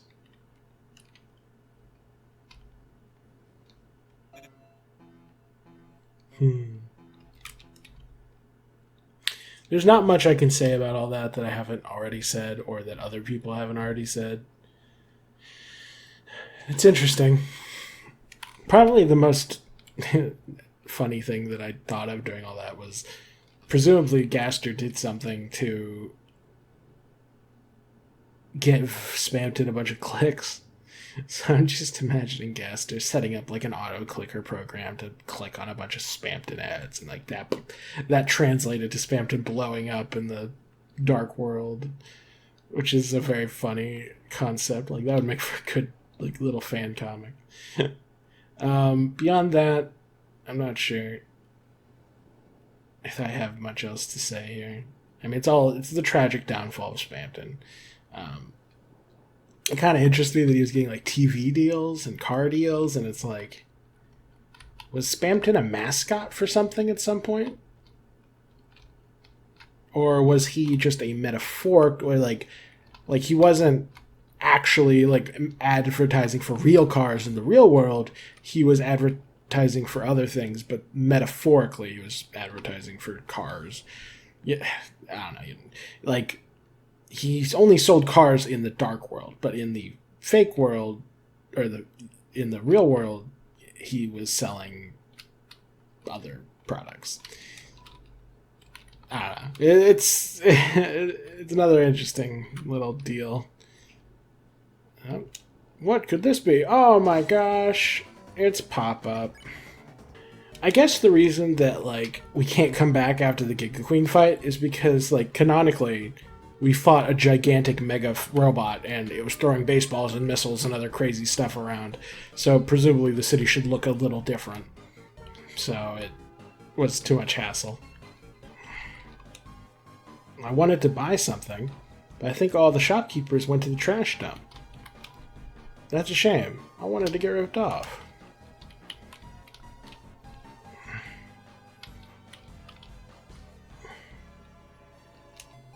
Hey Chris, ever think about using these cones? Using them? For ice cream. Hey look, it's one of the Addisons who like didn't go to Spamton's memorial or whatever. He was like, nah, I don't care that much about Spamton. We're basically supposed to be a part of Queen's army, but until she takes over the world, we still have to work. Living as a salaryman. Maybe I was assimilated before I got controlled. Wow, that's funny. Pretty much everyone else is Werewire now. Kind of wondering if I'm holding everything back. I'm not even sure I would make a good Werewire. Interesting. Susie is surely thinking of her ride with Noelle. The hell is a Ferris, anyway? Some kind of tank with giant wheels? I like that... Oh my god, that's actually a lore important little detail. I just processed that. Ralsei knew they went on a Ferris wheel ride. He just confirmed it. So unless they're implying Ralsei was told about what happened off-screen by Susie, we have to assume he knows because he watched it with us. So somehow, Ralsei is able to see whatever we see. That's crazy. I mean, they always implied it with how he would be like, wait, what happened with Susie and Noelle, you know, if you do the Snowgrave route. But this confirms it, that he can see what is going on. And that's interesting. I mean, what does it mean? He has some sort of ability or power that lets him see what the soul sees. Honestly, like, you can interpret that a lot of ways, but for me personally, I feel like this just plays into my Ralsei theory really well. Because what's inside the soul? Asriel. You know? Asriel's soul is inside of Chris's soul. So it would make sense that a Darkener created from Asriel would have a special connection with Asriel's soul. Like, that body and that soul have an intrinsic connection. So Ralsei being able to see what that soul sees seems incredibly logical. Furthermore, it would explain perfectly how Ralsei knows so much about the light world and about Chris and about everything else going on. It's because I think Ralsei can see through Chris's eyes. Or at least Ralsei can see through the soul's eyes. And so Ralsei was keeping an eye on the soul during those cutscenes. So that way he could know when it was safe to talk to Chris. And that's why he always cuts off right as the soul gets back. It's because he knows the soul is back. Because he's connected to it. Wow. That's awesome. It's been a hot minute since I felt like I really connected more dots in this game. That feels good.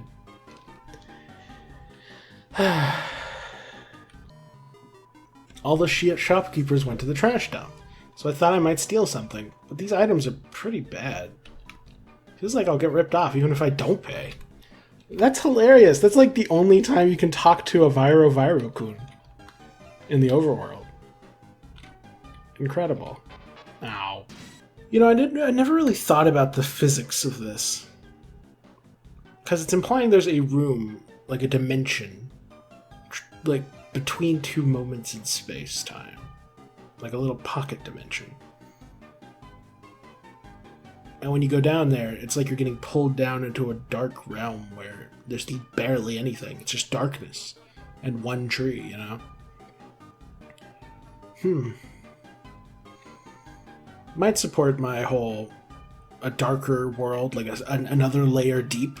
Like if you created a second dark fountain inside a dark world, it would take you down to where this room between, the in-between. That might be a decent name for that place, the in-between. Okay. That's it for the cyber field. That's it for the trash zone and cyber city. Now on to the cyber field. Sorry, the roller coaster is under construction. Apparently, someone tried to use it anyway. Sorry. Interesting. Oh, it takes us back here, so that's what that slide is. Okay, fair enough. I think that's a reference to that. Well, I don't know if it's a reference, but it's something that will be referenced later, at least by the other, like the rabbits or whatever it's called. And I remember when I first started the Lord playthrough of Chapter 2, I spent so long analyzing these trees. It's so weird that they're trees. I like cats the best, but I heard puppy is cute too. What? It's considered a household pest? No way. Thanks, you're gonna tell me that mice are vermin.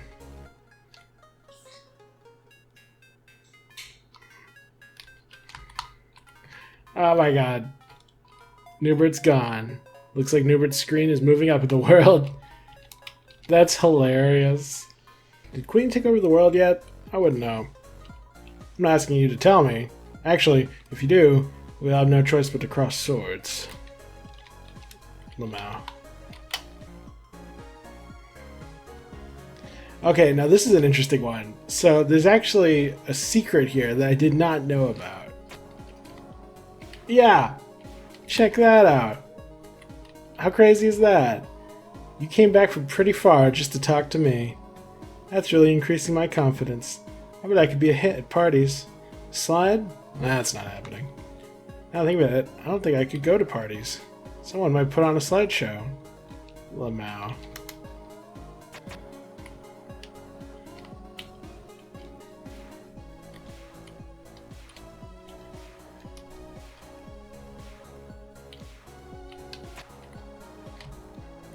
Interesting. Greenfield extends before you. You've seen this already. We're filled with the power of pointless backtracking. Huzzah! Pointless backtracking for the win!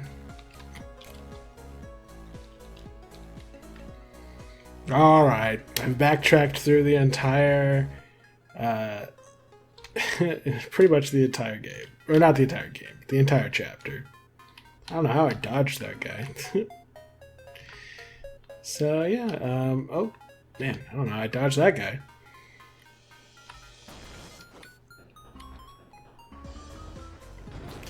But yeah, I'll go ahead and cut back to Queen's Mansion. Oh. What the heck? The camera must be broken. What the heck? I've never seen this before. I don't even know what I'm looking at. Has anyone ever noticed this before? What is this on the side? It almost looks like a face, like two eyes, a mouth. But maybe it's like some sort of part of the camera? Fascinating. Broken camera. I mean, that definitely lends itself... It looks old, too. So, I think that lends itself to the theory that, like, Mike was a cameraman. Or at least some sort of special, like, I don't know, producer type character. Someone who worked with Spamton. That's my only theory as to why this is here. And why it's so cryptic. The camera must be broken. That's fascinating. I've never seen that before. You see, this is why we backtrack. Room has been closed due to haters? I assume that's referring to the annoying dog. That's hilarious.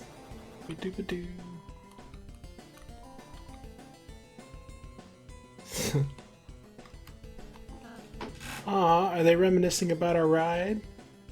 That is a funny example, or, well, not funny, but an interesting example, though, where, like, it says you thought about doing something.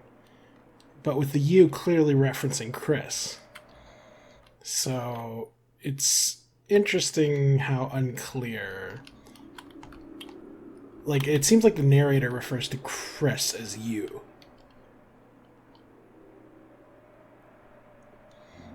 Which is interesting.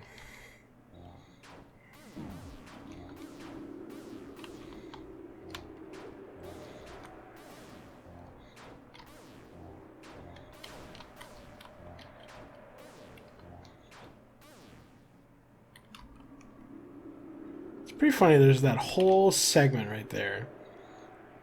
Just a little bit of bullet dodging. Oh yeah, it's the dead pixel. The most famous character in Deltarune. There she is. Alright, time for Queen. Queen, stop right there. Ah, my sweet idiot children. You are just in time to witness my world domination. Calling us idiots right in front of the Dark Fountain, maybe. So, like, the working theory I have is that the Dark Fountains make them more extreme, if not outright more malicious. So it could be that the Dark Fountain brings out their worst traits. Or it could be that the Dark Fountain just takes everything that they are and amplifies it.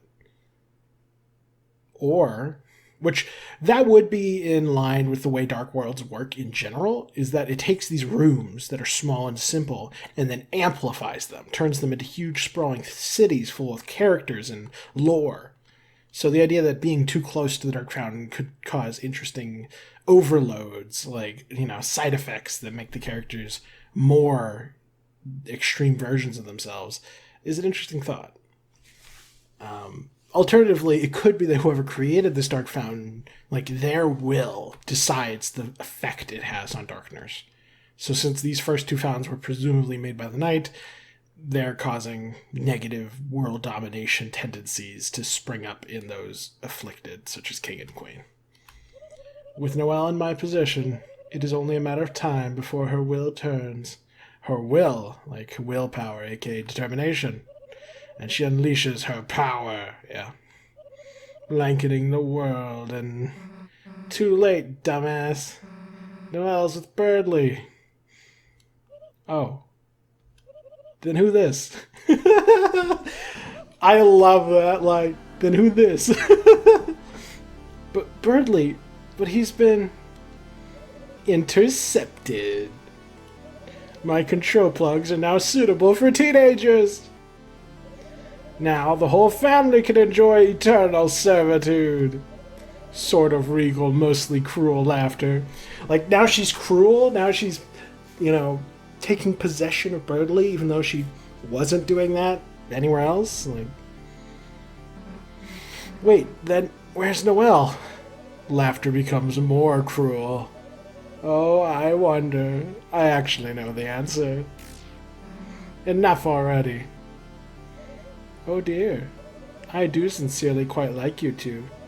It'll be a shame to force you to serve me. I quite like you too. Meaning Susie and Chris. She's not even discussing Ralsei. It's so interesting.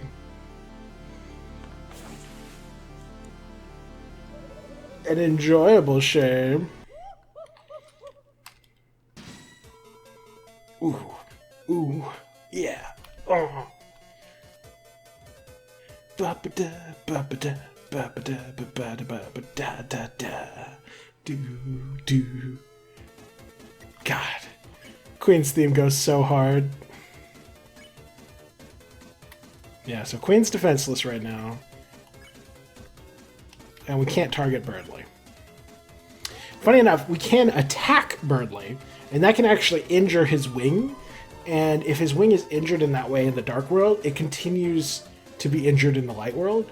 Although, if I recall correctly, it's not that it's quote-unquote injured so much as it is numb.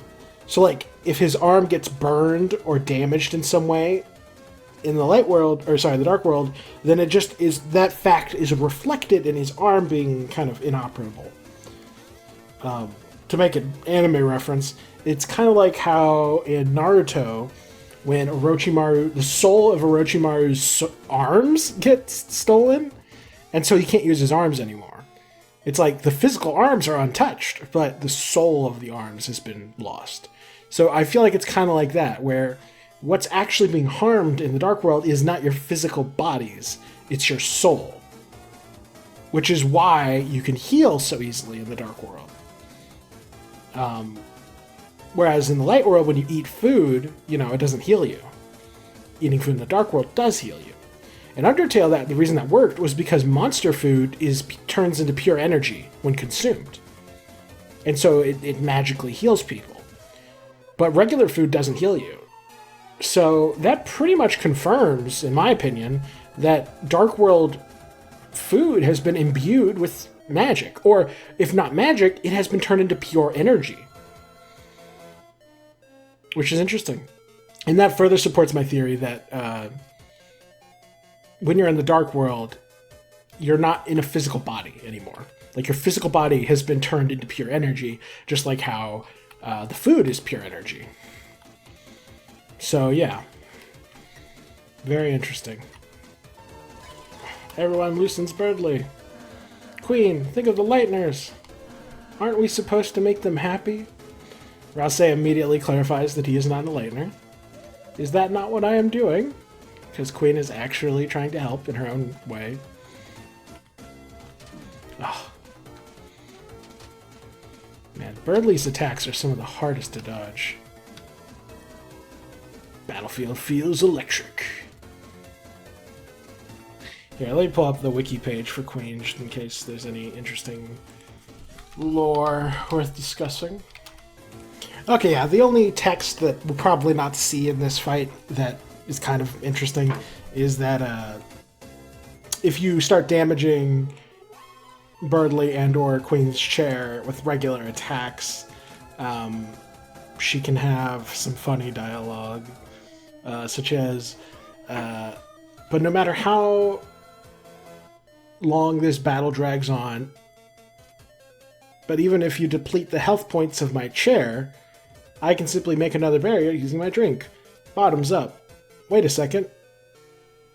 Hey chat, does anyone know what happened to that stuff? Talking to YouTube chat or Twitch chat. So that's kind of cute. Yeah, most of it will be shown in this actual fight, so. Everyone loosens Berly. Think, Lightners have already been enslaved by me and my kin, referring to technology. And this is her creating her energy shield.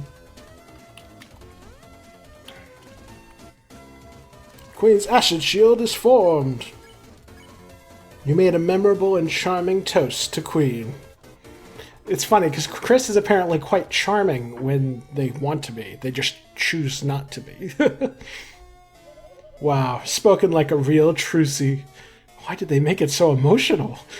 So that's interesting. It makes it seem almost like Chris is genuinely very emotionally connected to Queen. Like, they genuinely like her. Fascinating. I mean, Queen genuinely likes Chris, too. So it makes sense. Huh. I wonder if that is like a subtle hint to the fact that Chris has spent a lot of time on the computers looking for like answers regarding dead Azrael. And so there's already like a deep bond there. Could be. Susie made a toast to Queen? Pretty cool how we're gonna kick your ass. It's a good thing I have no standards for this. I'll say made a toast to Queen. A toast to you or making me wear a butler outfit. Bro, that's weird, but okay. Queen's so funny. Each day they spent hours worshipping in glowing rapture. And that's interesting, because they mentioned that Spamton was praying to the artifact, presumably the Neo-Robot. There's a lot of religious undertones and overtones in this game. Our screens of funny animals and candied games.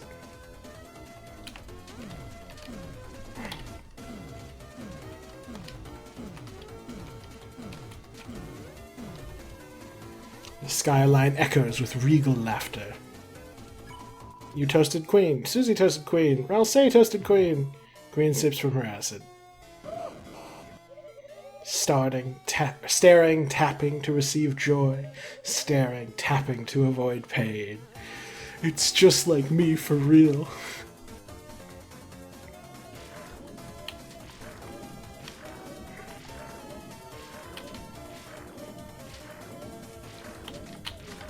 Oh, jeez.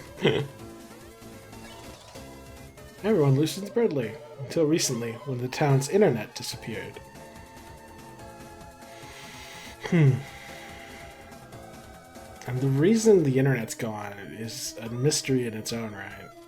Now the refuge they take in the screens will slowly fade.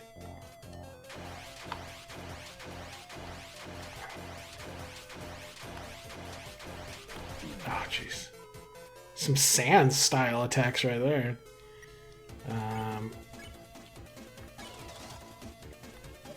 Noelle, then who will help her? Her strange and sad searches. Who will answer them?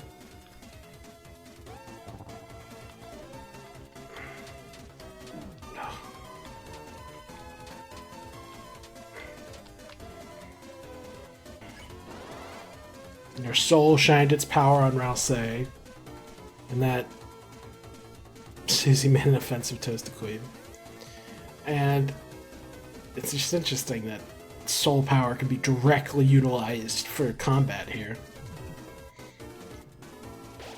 Dual heal.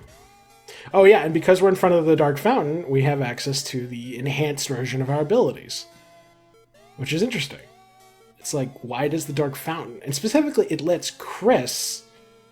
Well, no, it lets them all do fancy things. No, wait.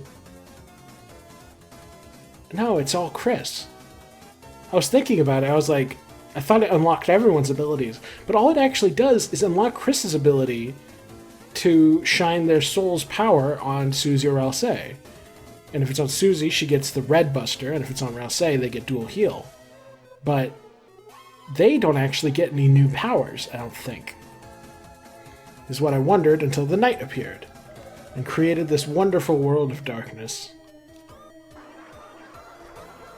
Oh god, funny tale, boy crazy, Muppets, lol, moments, jokes, like top 20, lol, oh god.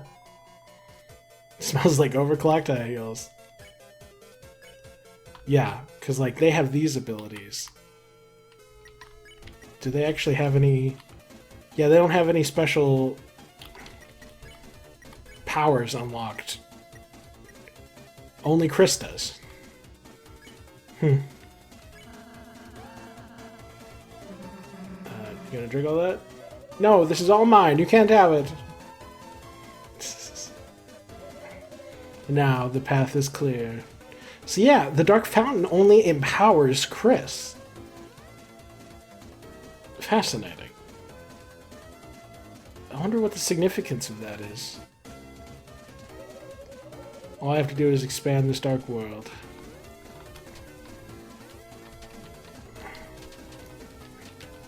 Oh, jeez. Oh, jeez. Ralsei!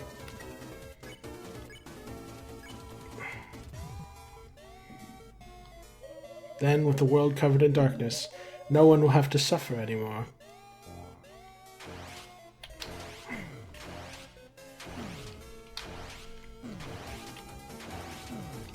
Oh, Jesus.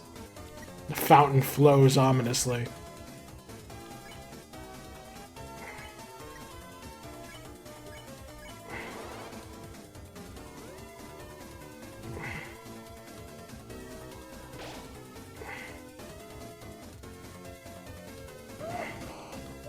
Instead, everyone can live in my perfect mansion, every day blissfully worshipping me like we both deserve. Worshipping again. Drama.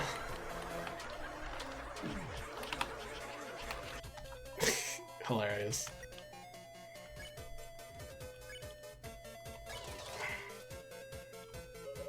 Now, stop resisting and welcome the new age of darkness. You could say a Neo age?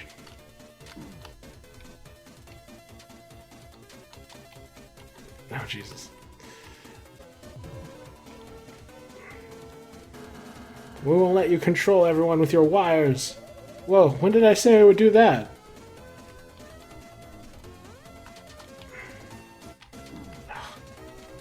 Ah.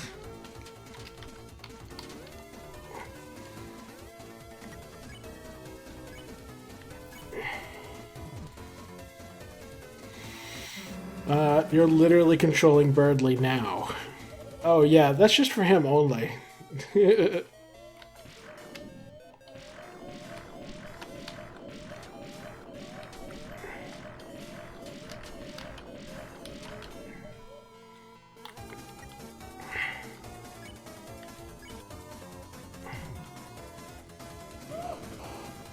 Enough, you foolish children.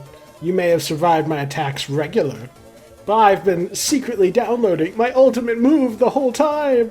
Now perish in the bosom of my hellish reign.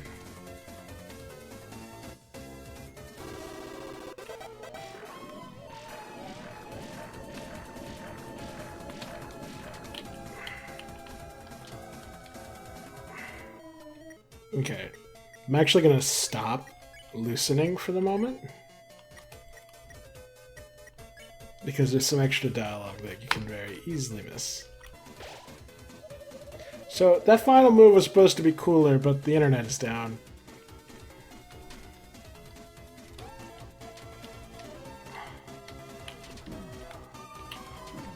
Oh, jeez.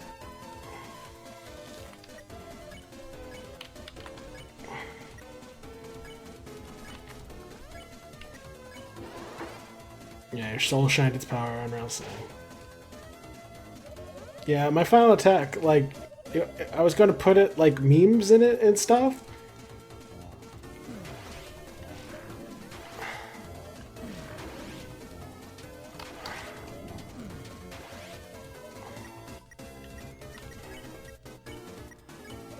It would have been a really sick final attack, Chris. You would have loved it.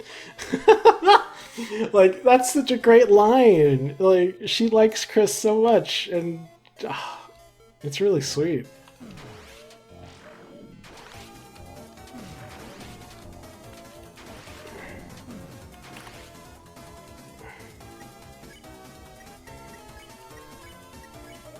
Yeah, still thinking about that move. Hashtag final attack.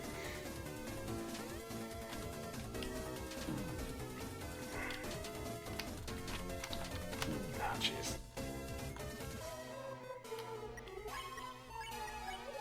Regal laughter. Okay, I think that's more or less it.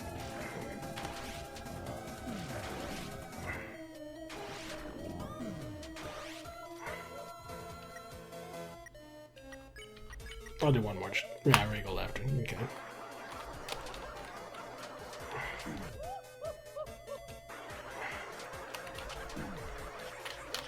Oh, she's a drama queen? That's funny.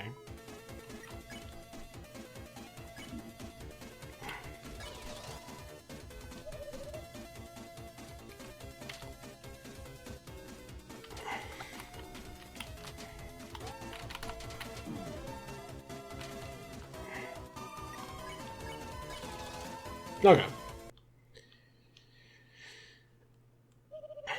Not bad, you foolish children. What the? What are you doing? Why isn't my control wire working? Thanks to my comrades' kindness, their mercy. Now, it's time for me to take my freedom. Queen. And, you know, Berly, you know, quote unquote, like they, with the help of some friends, Berly was able to cut their, you know, his wire, quote unquote, similar to the whole Spamton deal. All about freedom and power and stuff. One moment, the neighbor's car is screaming like a banshee. Okay, let us continue. Queen, you may have mastered the number 3. But can you stand up against 4 of us? Running simulation for the number 4. You are definitely going to kick my ass. Unless... Oh no, what that?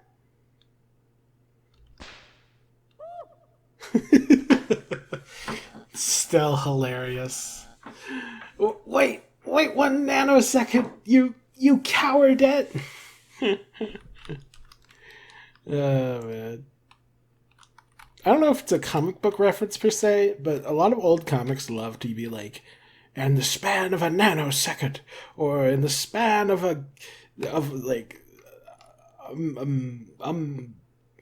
there's another one other than nanosecond, some other ridiculously small second, like, period of time. They would love to use that in the descriptors of old comics, so quite silly. So, but yeah, no, if that might be what Berly's referencing, but it could also just be generic nerd joke / Cyber City joke. You cowardette. You. Oh. I like how Ralsei and Susie get like little, oh no, what's wrong, Berly? And then Chris is over here like, do not care. Berly? Just now was nothing more than simple bravado. The truth is, that wire already absorbed all of my succulent energy juices. Why do you have to make it weird, Berly? Berly, hey, Berly, are you okay? Everything getting dark. Only a kiss from a beautiful gamer girl can save me now. Berly. What? Like, get your, like, losing consciousness and stuff, but could you speak up? Sorry, suddenly I'm feeling a bit better. Hey, that's a relief. Well, gotta hurry and save Noelle, so later. Ah, dear Susan, so enigmatic in her ways. But I can read her heart, Chris, like a health meter. And it's beeping. For love! Ha ha! Well, enough tales, Chris. Good luck. May the smarts not be with you. Okay. Hilarious. Chris, your deep concern for me is dextrose. I don't know if that's the correct way to use that word, Berly, but I don't know. Okay. But stay sanguine, my beloved bluebird, my fellow bluebird. I'll find some way to help you yet. My fellow bluebird. I must turn you down. I must turn you down. I've chosen Susan's route in the visual novel of life. So Berly just assumes everyone has a crush on him. Like, he assumed Noelle does, and here he's assuming Chris is.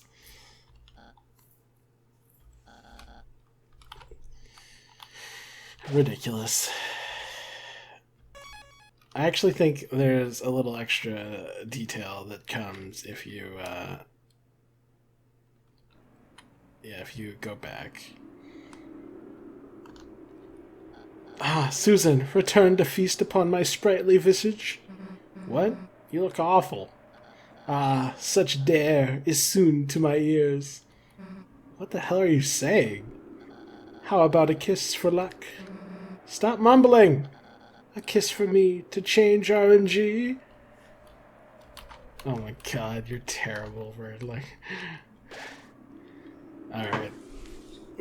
I'll take a break and then we will fight Giga Queen. Toodaloo.